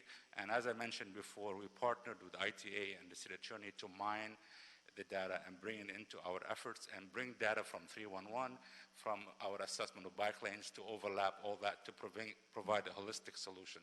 So John Sapone will do that, who's the manager of our pavement preservation program. Then we're going to talk to you and respond to the options to repair sidewalks in a cheaper, faster, easier way so we can get beyond this huge potential of liability. And you're going to hear a lot more, a term that I'm going to start using more and more, which is a liability reduction potential, the LRP, which to me is the return on the investment. If I can prevent and address a location that we paid $1 million for on previous claim or payout, that $1 million, if I repair this location for $100,000 or $10,000, I have deferred or reduced the liability potential for the city. That term, or return on investment, if you want to look at it that way. So we're going to use a lot of these terms, and most of this return on investment is 10-to-1, 4-to-1, and if you really push the envelope, it's probably 125-to-1 in some places. So you'll hear some of these solutions. We're doing it across the city, and I want to continue moving that forward. And the last the presentation was made by two of the lead folks who are really getting things done in the field. We have Nick Lopez, who manages our sidewalk program and complete streets and the repair of our concrete efforts. And also you have Sherman Torres. Sherman is in charge of our maintenance program, and Sherman has really led the risk and liability reduction and thinking outside the box on what we do, and they'll do a tag team. And lastly, I'll have my Chief Financial Officer, Stephanie Clemens, who will talk to you a little bit about the hiring process and how we're able to fill the positions. Because as we talked about last time, Mr. Chair, is without bodies, really it's very hard to deliver on the programs. We've been doing very well, stretching the dollars, but at some point, money is not enough to move things forward. So she'll actually talk about it and highlight some of the things that we need to do. So with that, I'll first ask John Saponi to come and make the first presentation.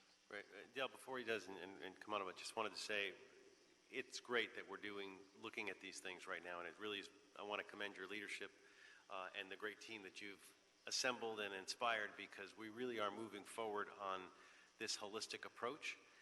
And it's going to make a real big difference. It already is in our city, not only in our efficiency, but in our quality of life.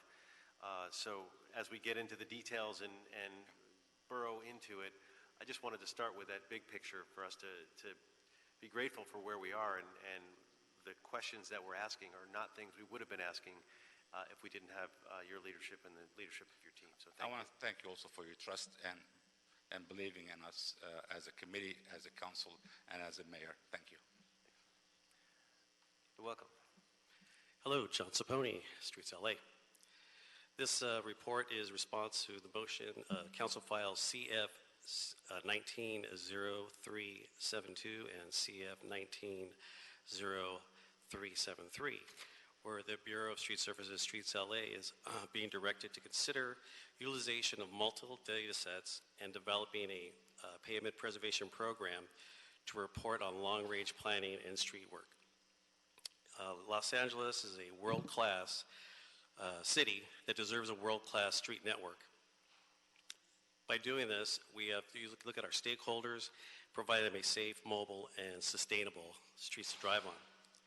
We know that streets are a visible part of the city and worth the investment. Under the mayor and city council leadership, we've done a good job addressing basic services such pothole repair, preservation, and paving the streets, but we know we could do more. You asked us, you asked us to build on that by working with stakeholders and sister departments at a higher level to be more responsive and collaborative, and services across that will enhance our communities. You also asked us to utilize data-driven and integrated solutions by prioritizing our activities. With over 23,000 lane miles of pavement preservation to preserve, or I should say streets to preserve, any and all data assets that we can use will help us aid us with the selection process is something we are open to.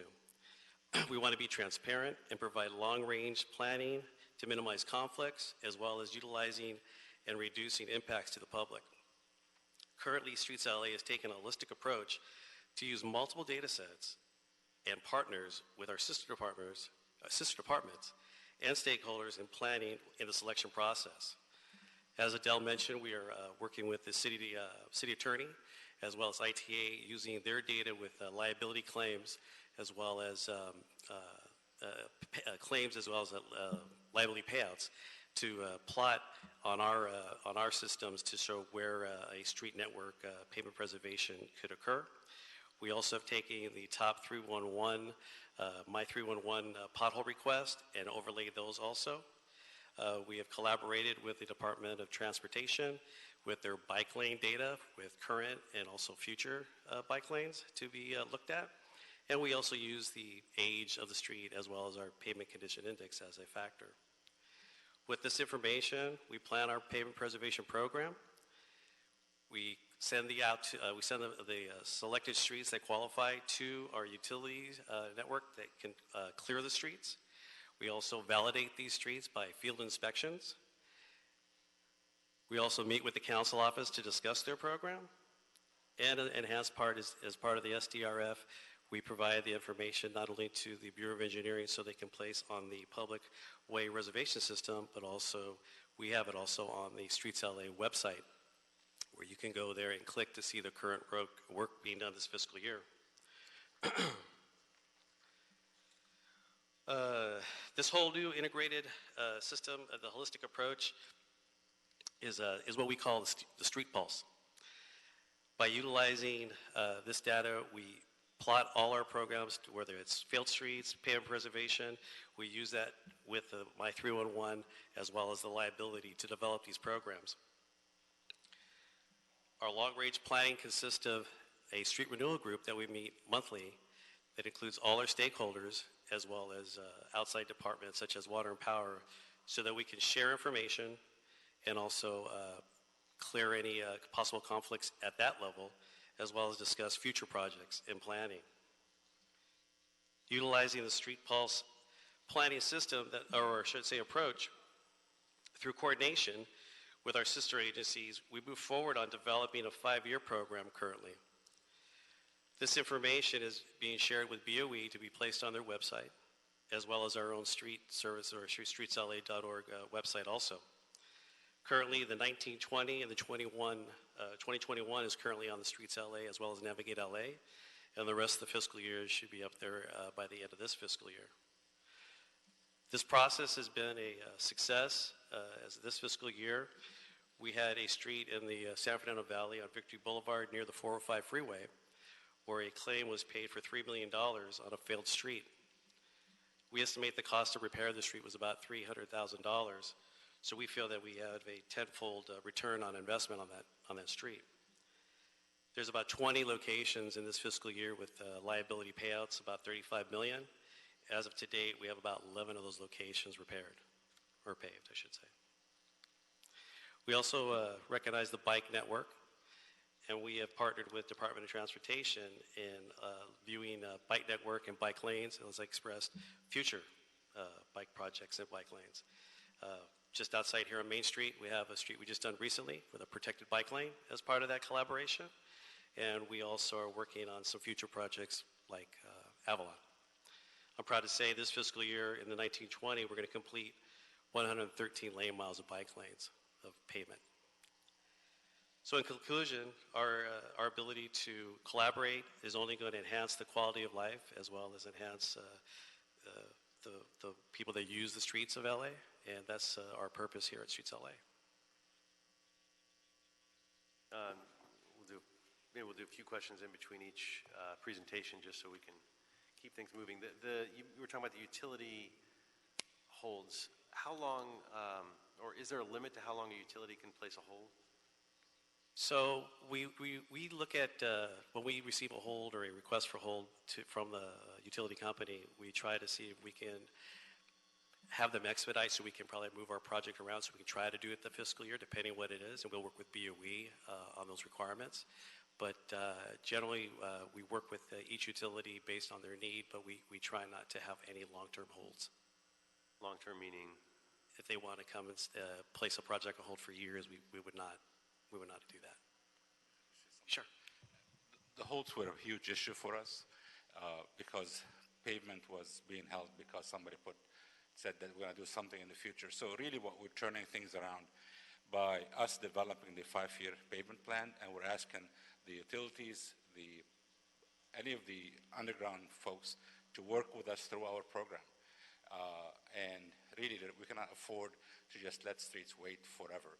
But the good news is now we have this coordination meeting that happens monthly that Keith and John leads with representative from Water and Power, other utilities. We'll bring in sanitation, and we're working on how we do that just to make sure that we're aligning our work. And we're talking to outside utilities like Verizon and others to let them know the programs they already have so they can align their work with our work to, one, to minimize impact, but also to reduce cost to them.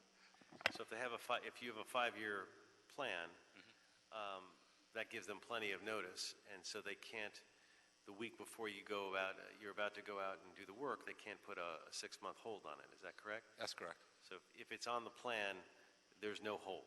Exactly. I mean, except there's emergencies, other things that we need to do, but my goal is to build that long-range planning for all of us. Right. So we're not waiting till the last minute to do a program work. Emergency, we understand that's different, but program work should be all coordinated. And that's an effort that we're trying very hard through this monthly effort. Can I add something? Yeah. So And Adele's right. Not only that is that we also are placed on the Navigate LA site the actual month we plan on coming. So we're very, very transparent, and so we can work with the contract, but yet stay on task with our projects. And it'd be interesting to track that metric to see how the holds that we've seen on streets greatly diminish with the long-term plan. I would have to say for this fiscal year, taking this approach, we have reduced significantly the amount of holes that we've had. Great. We're going to have plenty of questions during each presentation, but feel free to. I'll wait till the end. Okay. Fair enough. I'm going to jump in and out, but go ahead. Okay, next.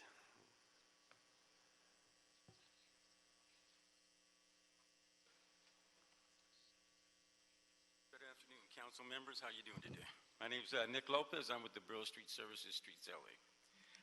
We were tasked with coming out with a lower cost option to repair sidewalks. In the 1920 budget, we were directed to and been working on making our sidewalks safe using different repairs and construction alternatives.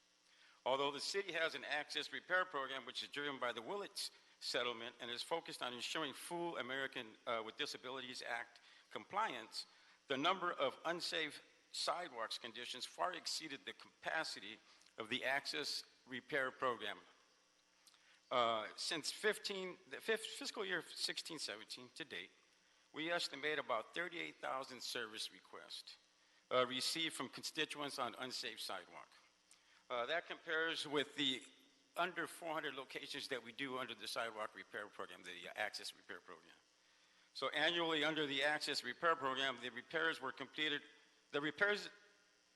completed under the access repair program are extremely complex and involved, highly detailed. The city was built in the 1900s, so every time we touch a sidewalk, BOE has to go out, they assess the corners, they have to draw plans up for the sidewalk right-of-way issues. So, and then we continue to get requests as we're repairing the sidewalks. So how do we eliminate some of these requests and save the city on, risk and liability? So to enhance the quality of life in our neighborhood, make our sidewalks safe, mobile, reduce risk, and liability payouts, Streets LA has been implementing various types of sidewalk repair that is cost effective. These repairs are also prioritized with focus on reducing risk and liability.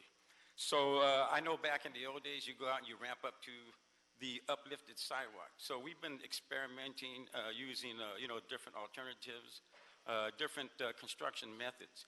So, Adele, when he first got directed, he asked me to go out. So what we did is, rather than ramp up to that uplifted piece of concrete, remove it. Put it back in concrete. It might not be ADA compliant, but it makes it safe for our residents. We're a big city. We get a lot of visitors, so it makes it safe for the residents and the visitors. So by making it flat, you reduce that tripping hazard and the cost of, paying out a liability issue if someone trips. It may not be 2% on the sidewalk, but it is flat and it's safe for our residents. And, so we're coming up with a lot of different things. And in 1920, we were given money for the risk and liability program. So I'm going to have Mr. Torres, my colleague, come up and he's going to explain the risk and liability program. Thank you. Good afternoon. Sherman Torres. I oversee the Street Maintenance Division, who is actually in charge of the risk and liability program that we have been funded for in the new fiscal budget. And I can't tell you from personal experience going to depositions, dealing with trip and fall instances where people are just getting injured on a daily basis due to uplifts and sidewalks and different circumstances out there. But the most important thing is that the most highest payouts are not on the big thing that you can see, the uplifts. It's the minor the little hole in the sidewalk, the little crack, the little uplift, a half-inch, a quarter-inch uplift that you really can't see. So I'm proud to be championing this program for the risk and liability, to reduce risk and liability on a citywide basis. The risk and liability program is geared towards reducing the city's claims from trip and falls and addressing the 38,000 plus requests from sidewalk repairs citywide, as Nick mentioned. The program is laser focused on repairing locations or we have been put on notice through claims and from the Mile 8311 system. We have made permanent repairs to 17 locations where the city has paid out over $17 million in claims, and temporary repairs to more than 2,000 locations citywide with hot mix asphalt. We are currently in the process of staffing 2 crews as provided by the 1920 budget, and these crews will be focused on the anchor and grid tactic. This tactic utilizes a high payout location as identified by the city attorney's office and use a half-mile radius with locations from the Mile 8311 system. So in essence, what you have is here's the high payout location, and then we kind of did a half-mile radius and identify everything from the request in the Mile 8311 system. And this will give us an opportunity to address a lot of those locations where, because they may be small, that's not getting addressed with the BOE's program. These repairs will be completed using various effective methods such as asphalt ramping, concrete grinding, expanding tree wells, meandering around existing tree wells and thereby preserving trees. As we know, trees are important to us all, reducing the width of sidewalk. And finally, Streets LA is committed to enhancing the quality of life by making risk-reducing repairs to all locations requested by public and making our city safe and mobile. Thank you. Thank you. And by the way, I think this program is critical, and it's great that we're doing it. And it's, in some ways, it's also providing probably more access than our access program because we're able to do so many more miles of repair. But I'm curious how the 2 programs interact. What happens when there is a access request, an ADA request for a particular site, but it is also a risk liability? Does being on one list exclude it from being on the other, and how do they interact? Well, what we have looked at is if a request for mobility impedance in BOE system and it's within a year and a half, 2 years, we will leave that for BOE to get complete under their program. But anything beyond that, we will address with this program.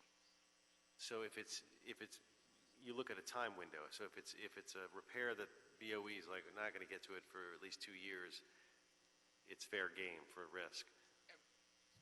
That's true. I mean, we work with the Bureau of Engineering. I know Julie and her team are working with us, and I think we're complementary to each other.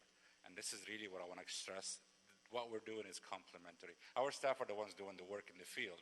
Right. You know, Nick and his team are doing the actual Willis responsive construction. So we have the data of what's being scheduled.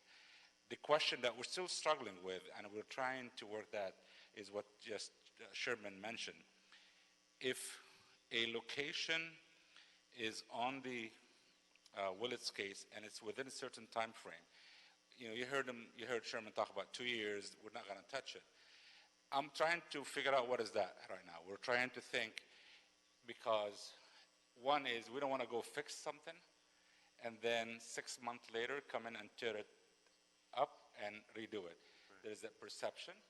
But also, if it's on the list, we don't want to just have them be excluded just because they're on list, because these locations that come into the accessibility program are the highest need.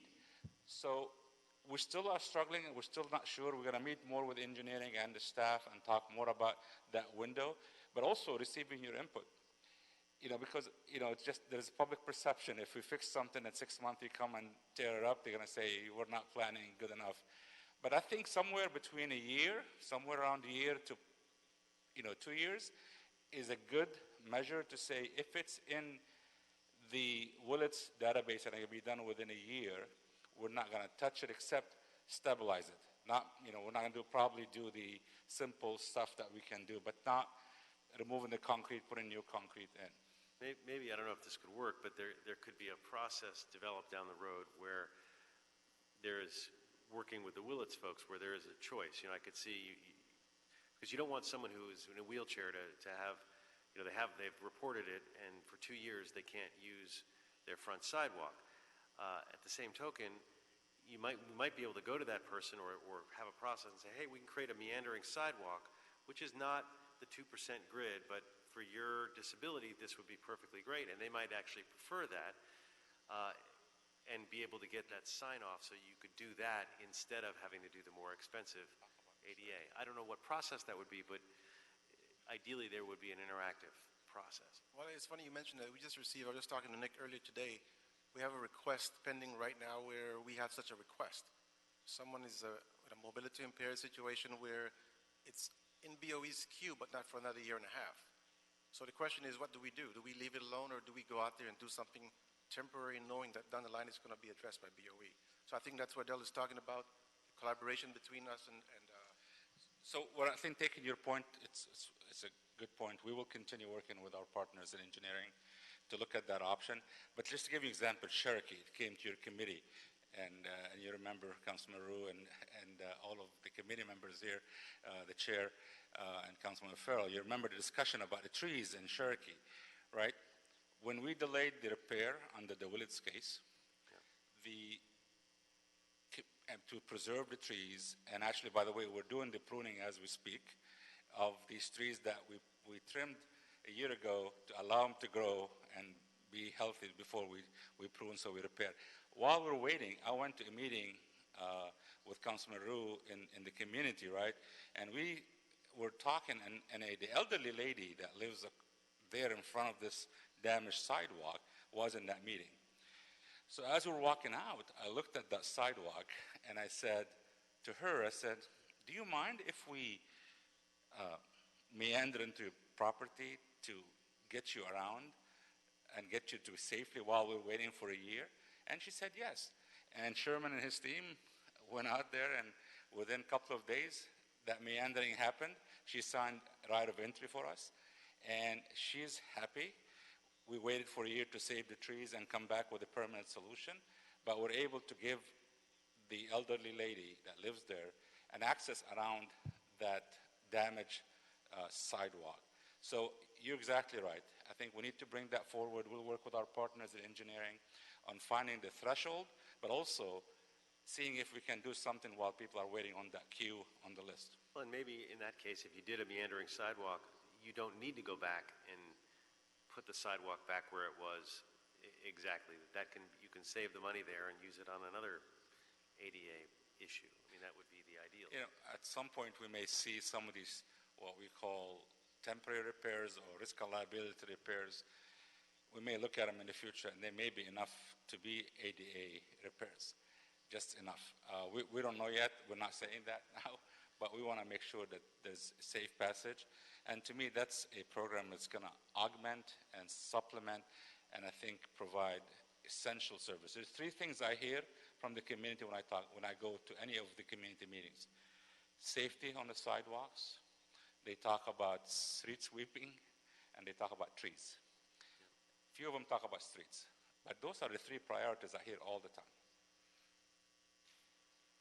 Absolutely. And then the temporary repairs, a lot of it will depend on how long it lasts. Obviously, an asphalt patch could be gone in a few, less than a year, but some of these meandering sidewalk could be there for 10 years, right? That's correct. Yeah. I mean, is there most of the temporary fixes, is there a average time of how long they last? It depends on the situation. It depends if it's a mature tree growing fast, the root system might uplift. But the beauty of this also is that we can go back at any time and redo it at minimal cost. The good thing about it is actually we're trying to do as much concrete remove and replace as possible. There is a couple of steps. The first 1,000 locations that we quickly addressed was to kind of make them safe and passable. But also we did some grinding in some areas. But a lot of places we're actually completely removing and replacing with concrete. And that's quick because you don't have to do complete design. And if in some of the pictures, we'll share some more pictures with you of things that we've done before and after. It's amazing how quickly we can do it. And and if our goal is we can do it with concrete, let's do it with concrete if we can. This is learning. I mean, we're all learning out of this, and the team is still trying different things. We're even looking at new materials. I see stuff coming to me of new technology for the panels to be lifted up and down without breaking the panels. There's some new technology to allow for this flexible movement.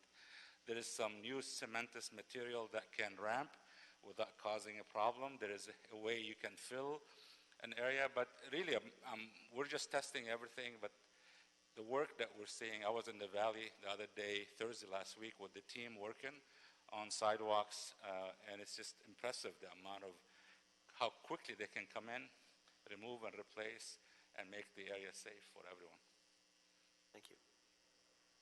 Oh, Mr. O'Farrell has Yeah, I lied, Mr. Chair, sorry.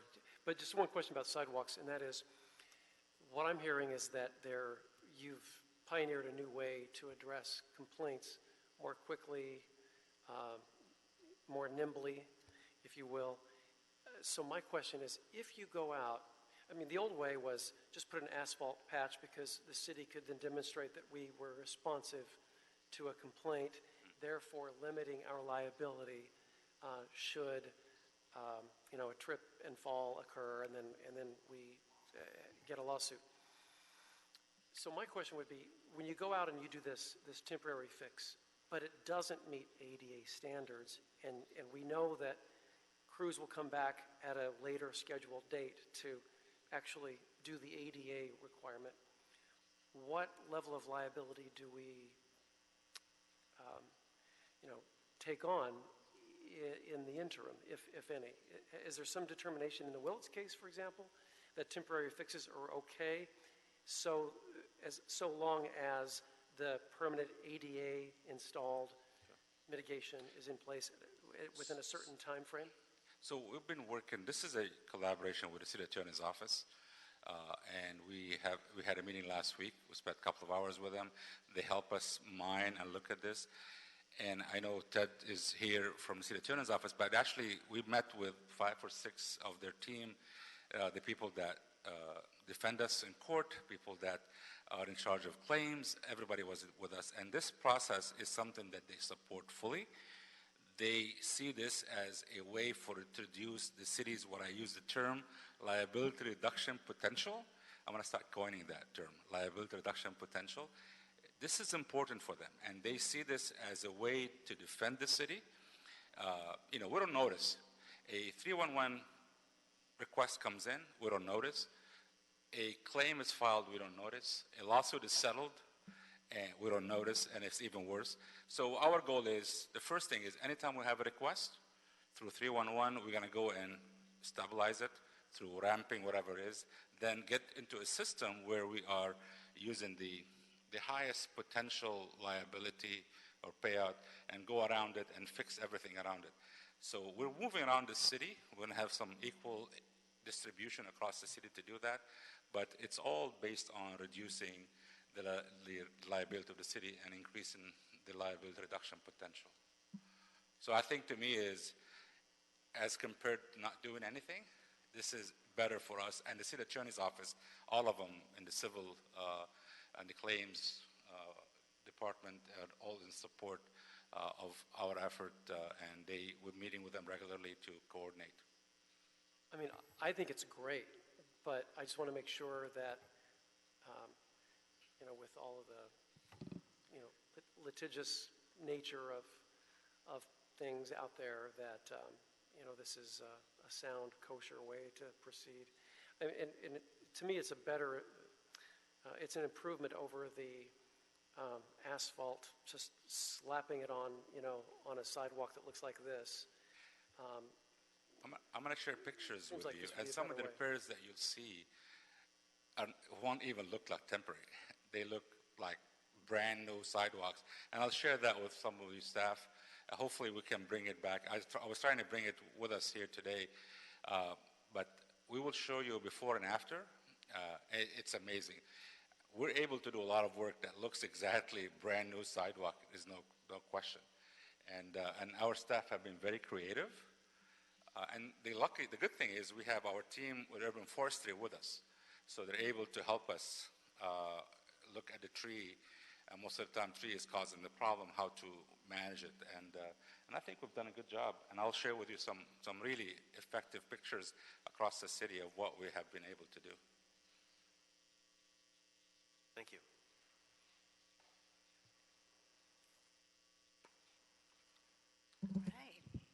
last but not least, good afternoon.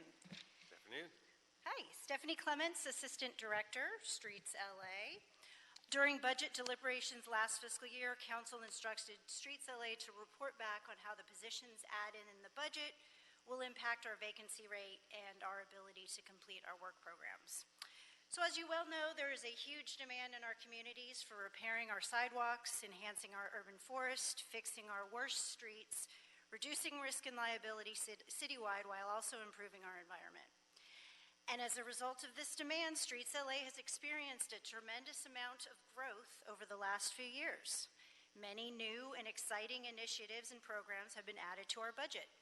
Those are listed on attachment 1 of the report, and we list all the new initiatives that have been added in the last few years, programs and initiatives that all of you are very familiar with: complete streets, proactive tree maintenance, landscape median islands, Vision Zero bike lane cleanup crews, Vision Zero concrete crews, the Failed Streets program, concrete streets, alley improvements, the Great Streets program, urban forestry inventory and database. Just a few more. Our new asset management system that we're working on, the Crenshaw project, which is a very large project, risk and liability crews, neighborhood cooling projects, a brand new street vending program, staffing for additional permit reviews for private development projects, unimproved median islands, and interim projects that we receive throughout the year, about $20 to $30 million in special projects. So with all of those new initiatives and programs, that totals about $93 million, and we got 341 additional positions to implement those new initiatives just in the last 3 years. So with the question of how do these new programs impact our vacancy rate, obviously, we're going to now have to hire for 341 additional bodies in addition to the positions that were vacant in our core programs. So it has, in a way, negatively impacted our vacancy rate. We had a higher vacancy percentage because we had more positions. But talking about some successes, in terms of the vacancies, we have experienced many successes with hiring and increasing our head count in the last couple of years to hire staff for these new programs and initiatives. But similar to other city departments, there is a lot of pent-up frustration with the current civil service hiring process model and the hiring delays that it creates. But in terms of successes, we are happy to report that in the last 18 months, Streets LA has hired 400 new employees. It's about 22 new employees every month. Since October 2018, we had 990 positions filled. We now have more than 1,230 positions filled, or a net increase of 240 bodies. We do have some attrition, so that's why it's not at the 400-person level. It's only at the 240 level because we've had attrition at about 160 people. So taking away our salary savings rate and our reduction in funding for the Pavement Preservation Corps program, we're at about a 14% vacancy rate, which relatively speaking is not that bad. We'd love it to be less, and we're continuing to work to hire more positions, but it's getting better, and we're happy to see that improvement.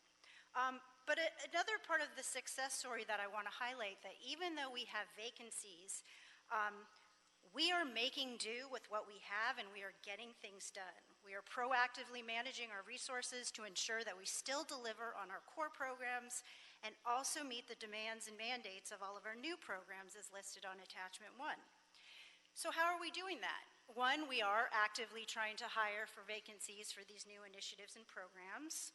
2, we are utilizing existing staff. We're trying to deploy resources as effectively as possible, moving staff and crews around to address all programs, and moving staff from unfunded work or work that has been delayed to being able to work on projects that are ready to go.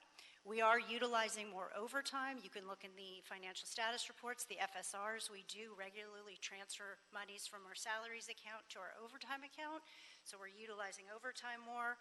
We're utilizing hiring hall as needed positions to supplement our workforce. And we're also utilizing contractors and consultants to supplement our workforce in the areas of concrete construction, tree inventory, advanced planning, and median island maintenance. So those are the successes. We want to talk a little bit about the frustrations about our vacancy rate and hiring. Streets LA continues to experience delays with hiring. We cannot hire as quickly as we would like.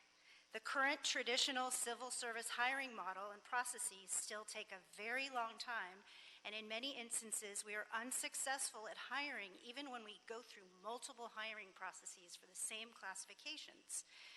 We feel at times like we are spinning our wheels a lot by having to engage in so many different hiring processes for the same classification, but with very limited results, because we just can't seem to fill our positions quickly enough within the confines of the current civil service hiring model.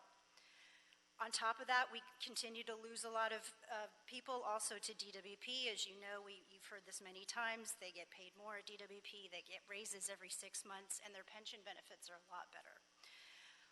But this is not something just Streets LA is facing. As evidenced, if you look in the FSRs, every single department is saying the same exact thing. They have salary savings because of high vacancy rate. Salary savings because of a high vacancy rate. So is every department inept in hiring? You know, what's going on? Really, it's that the traditional civil service hiring model is not bringing in employees to the city fast enough.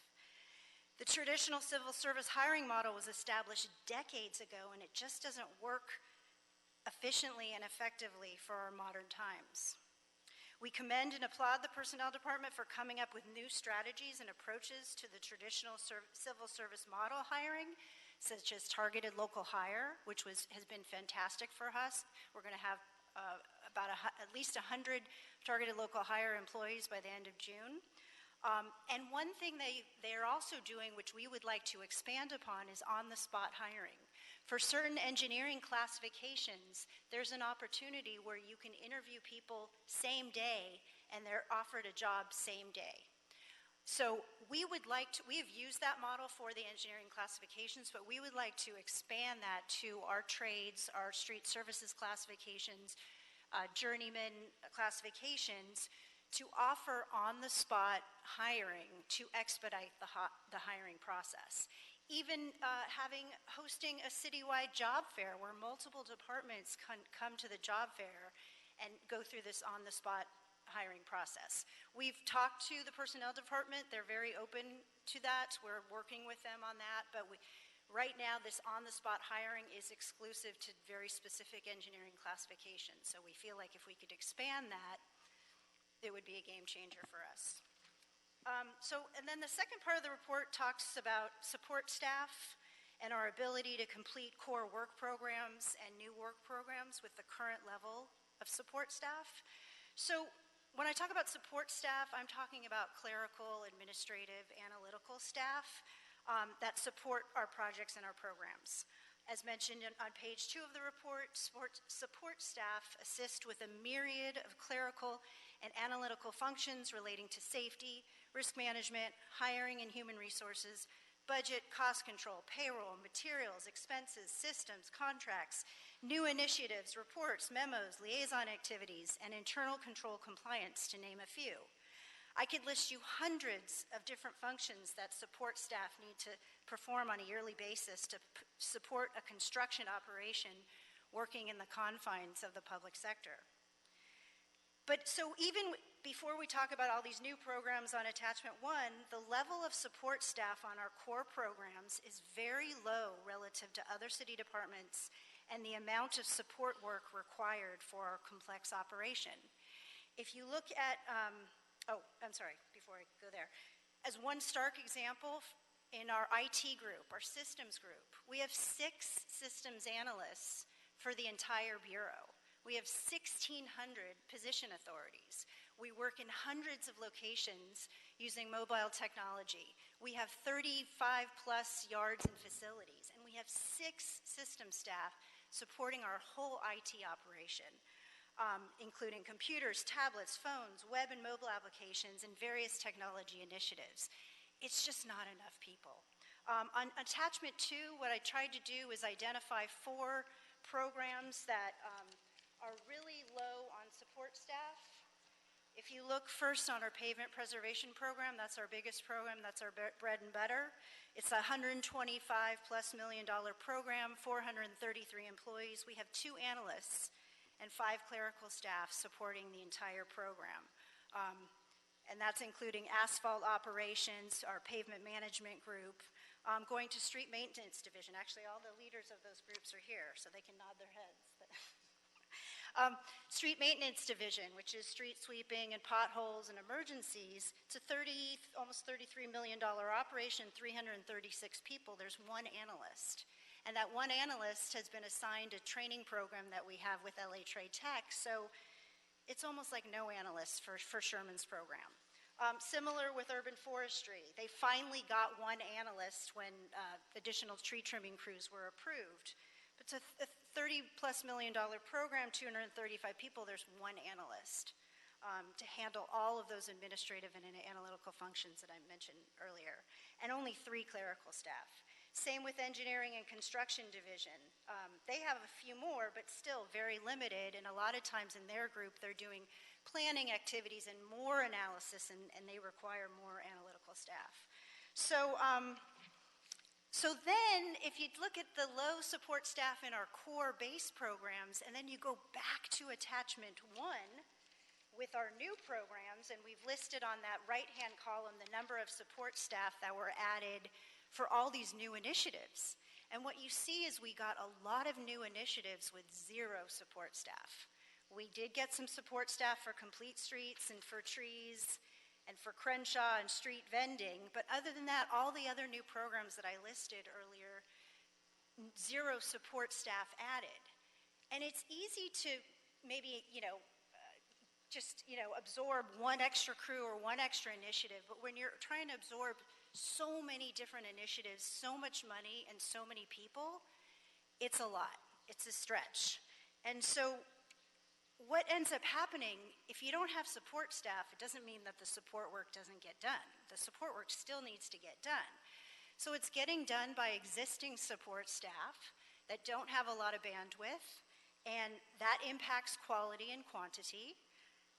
You're having non-support people do support work. So we're having supervisors, street services supervisors, superintendents, general superintendents, assistant directors, sometimes the director, having to do support work because we just don't have the available support staff in our programs.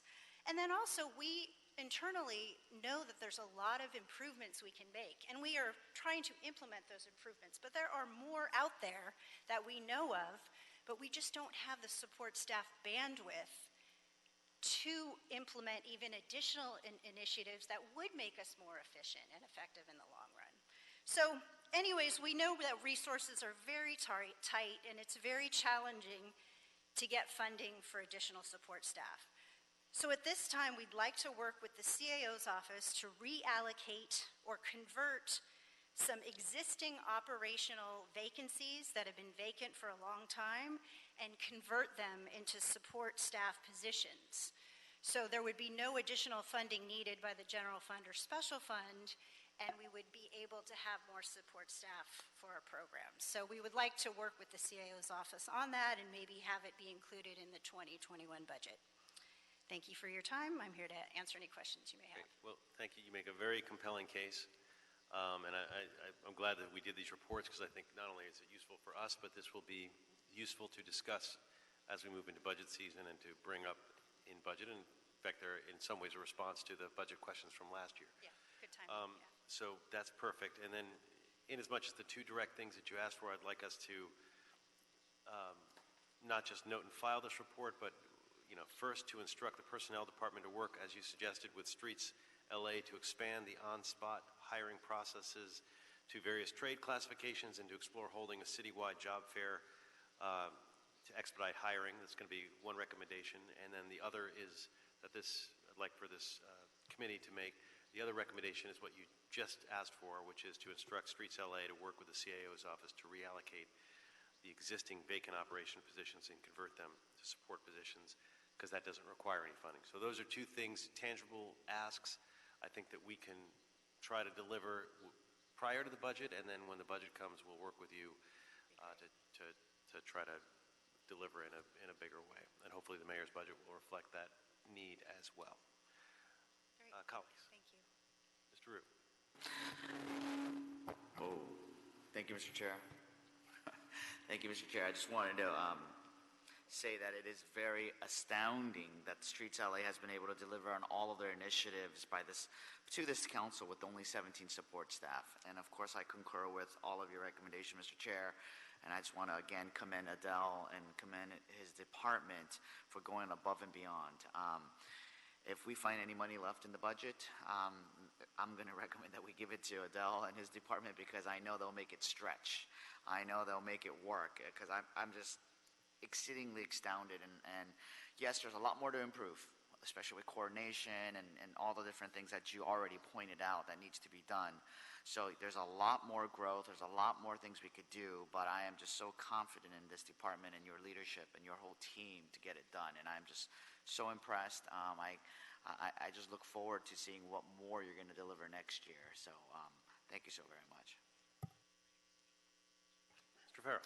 Thank you, Mr. Chair. I think one of the reasons why you're able to get so much done with so little is because you're all so seasoned. I mean, I've worked with Stephanie, with Nick, with Sherman, with John, with the whole gang since 2002. You all know this department inside and out. You know what it's like on the ground out in the real world in Los Angeles. So that's remarkable. So I want to congratulate everyone on this. It's phenomenal. So I support your motion that none of them are allowed to retire. Not only that, well, I hope you'll support the next one, and that is Mr. Blumenfield is on the Budget and Finance Committee, so he's going to make it happen. Absolutely. No, but so my questions are the following.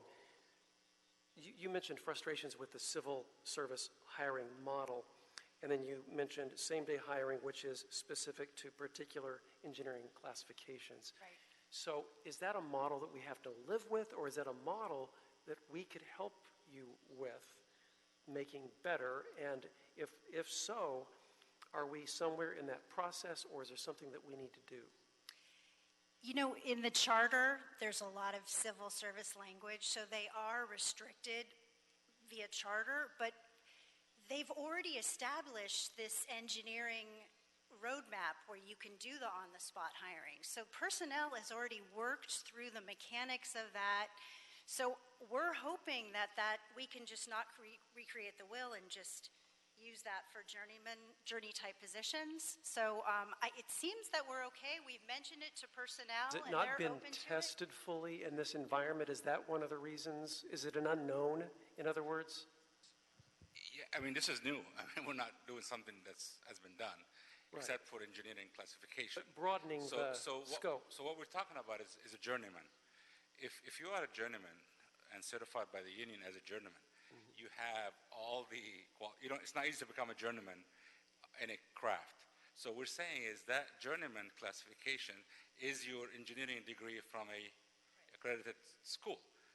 If you don't have your journeyman, what we can partner with, we met with the Trade Tech and with the community colleges, we can have the community colleges across the city become the certifier. So let's say you are a cement finisher and you don't have your journeyman, but you want to go through the community colleges, let them give you hands-on experience and test, and then give you a certificate that you now are certified as a cement finisher. That basically entitles you now, this is your degree that now you can apply and then allow for the interview. And so my question would be, is there any sort of holdup for that scenario from the city? Is there any holdup in personnel? Is there any sort of interpretation of the city charter that doesn't free you up to test this, or what? We don't think yet, but Okay. I think we're working through it. All right. I mean, Yeah, we talked to Wendy Macy about it. She was open to it. Great. So she didn't say there were any legal restriction good. otherwise. Okay. But yeah, there's certain steps that we're going to have to go through, probably go through the Civil Service Commission, have them approve it. my whole thing is how many vacancies we have. We have 350, but only about 190 we could actually. Okay, let's say 200 vacancies we can fill. It's incredible. Imagine 2 weekends where we can go to a convention center or, Pierce College, since my chair is here, Pierce College, or any community college, and have a fair and have 20 panels. Let people come in. They're certified. We give them a heads up. Imagine that possibility. It's going to help us, help the community, increase hiring. Let me ask you, have you communicated this need with the targeted local hire,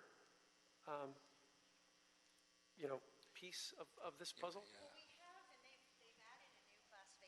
Street Services Worker Trainee, which Right. is fantastic, and we're in the process of hiring 20 through that program.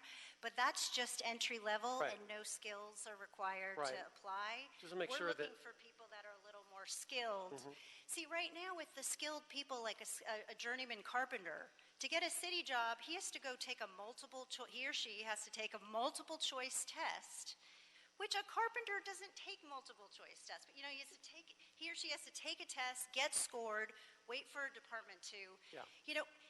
If that person's already in the union has certified they're already at a level. Why another test? And so Agreed. we're trying to eliminate the testing process or have an altered testing process that it would just be based on interview only. Your score would be 100% interview. So I think doing it that way, you're still complying with the civil service process. The good news, we are moving forward, working with personnel, working with the mayor's office. We'll work with you if we need to bring it to a legislative action. We don't know if it's needed. Okay. But at the time, I think we're going to try different things. As you know us, we're going to try things differently. We're going to turn things upside on their head and try whatever we need to try to get things done. And we're doing it. We're challenging every way to get things done, and we're going to make it happen. So my other question, and this relates to Mr. Blumenfield, and I made that crack about the Budget Committee, but in all seriousness, where are we in the budget request process for fiscal year 21? So we have submitted as department requests to the mayor's office. They're working through the process with the CEO and reviewing it. I have a meeting, my department's meeting with the CEO and the mayor's office next week to discuss this further. Then that will go back for consideration, and the mayor will issue the budget April 20th for council and committee deliberation, and then recommendations in the process. So right now, we're still meeting with the mayor's office CEO on it. I trust they will work with us and understand, but we all know there's limitations, there is restrictions, there is funding restrictions, and my department is committed to being creative, to thinking outside the box, and my job is to highlight the needs and to come up with solutions. And at the end of the day, whatever we are given, whatever the tools we're given, we're going to exceed and far exceed with what we have and deliver to you what we think is the best service you have and you deserve. Thank you. But imagine what we could accomplish if you have adequate resources. Thank you. Great, thank you. Great. We've had a long meeting, and so seeing no additional comments or questions, and I know we have people who are leaving in a minute or two, I'll ask that we note and file items 3, 4, and 5, and that we approve as amended with those two recommendations, item 6. Seeing no objection, that will be the order. Is there anything else on the docket? No, Mr. Chair. Okay. This meeting is hereby adjourned.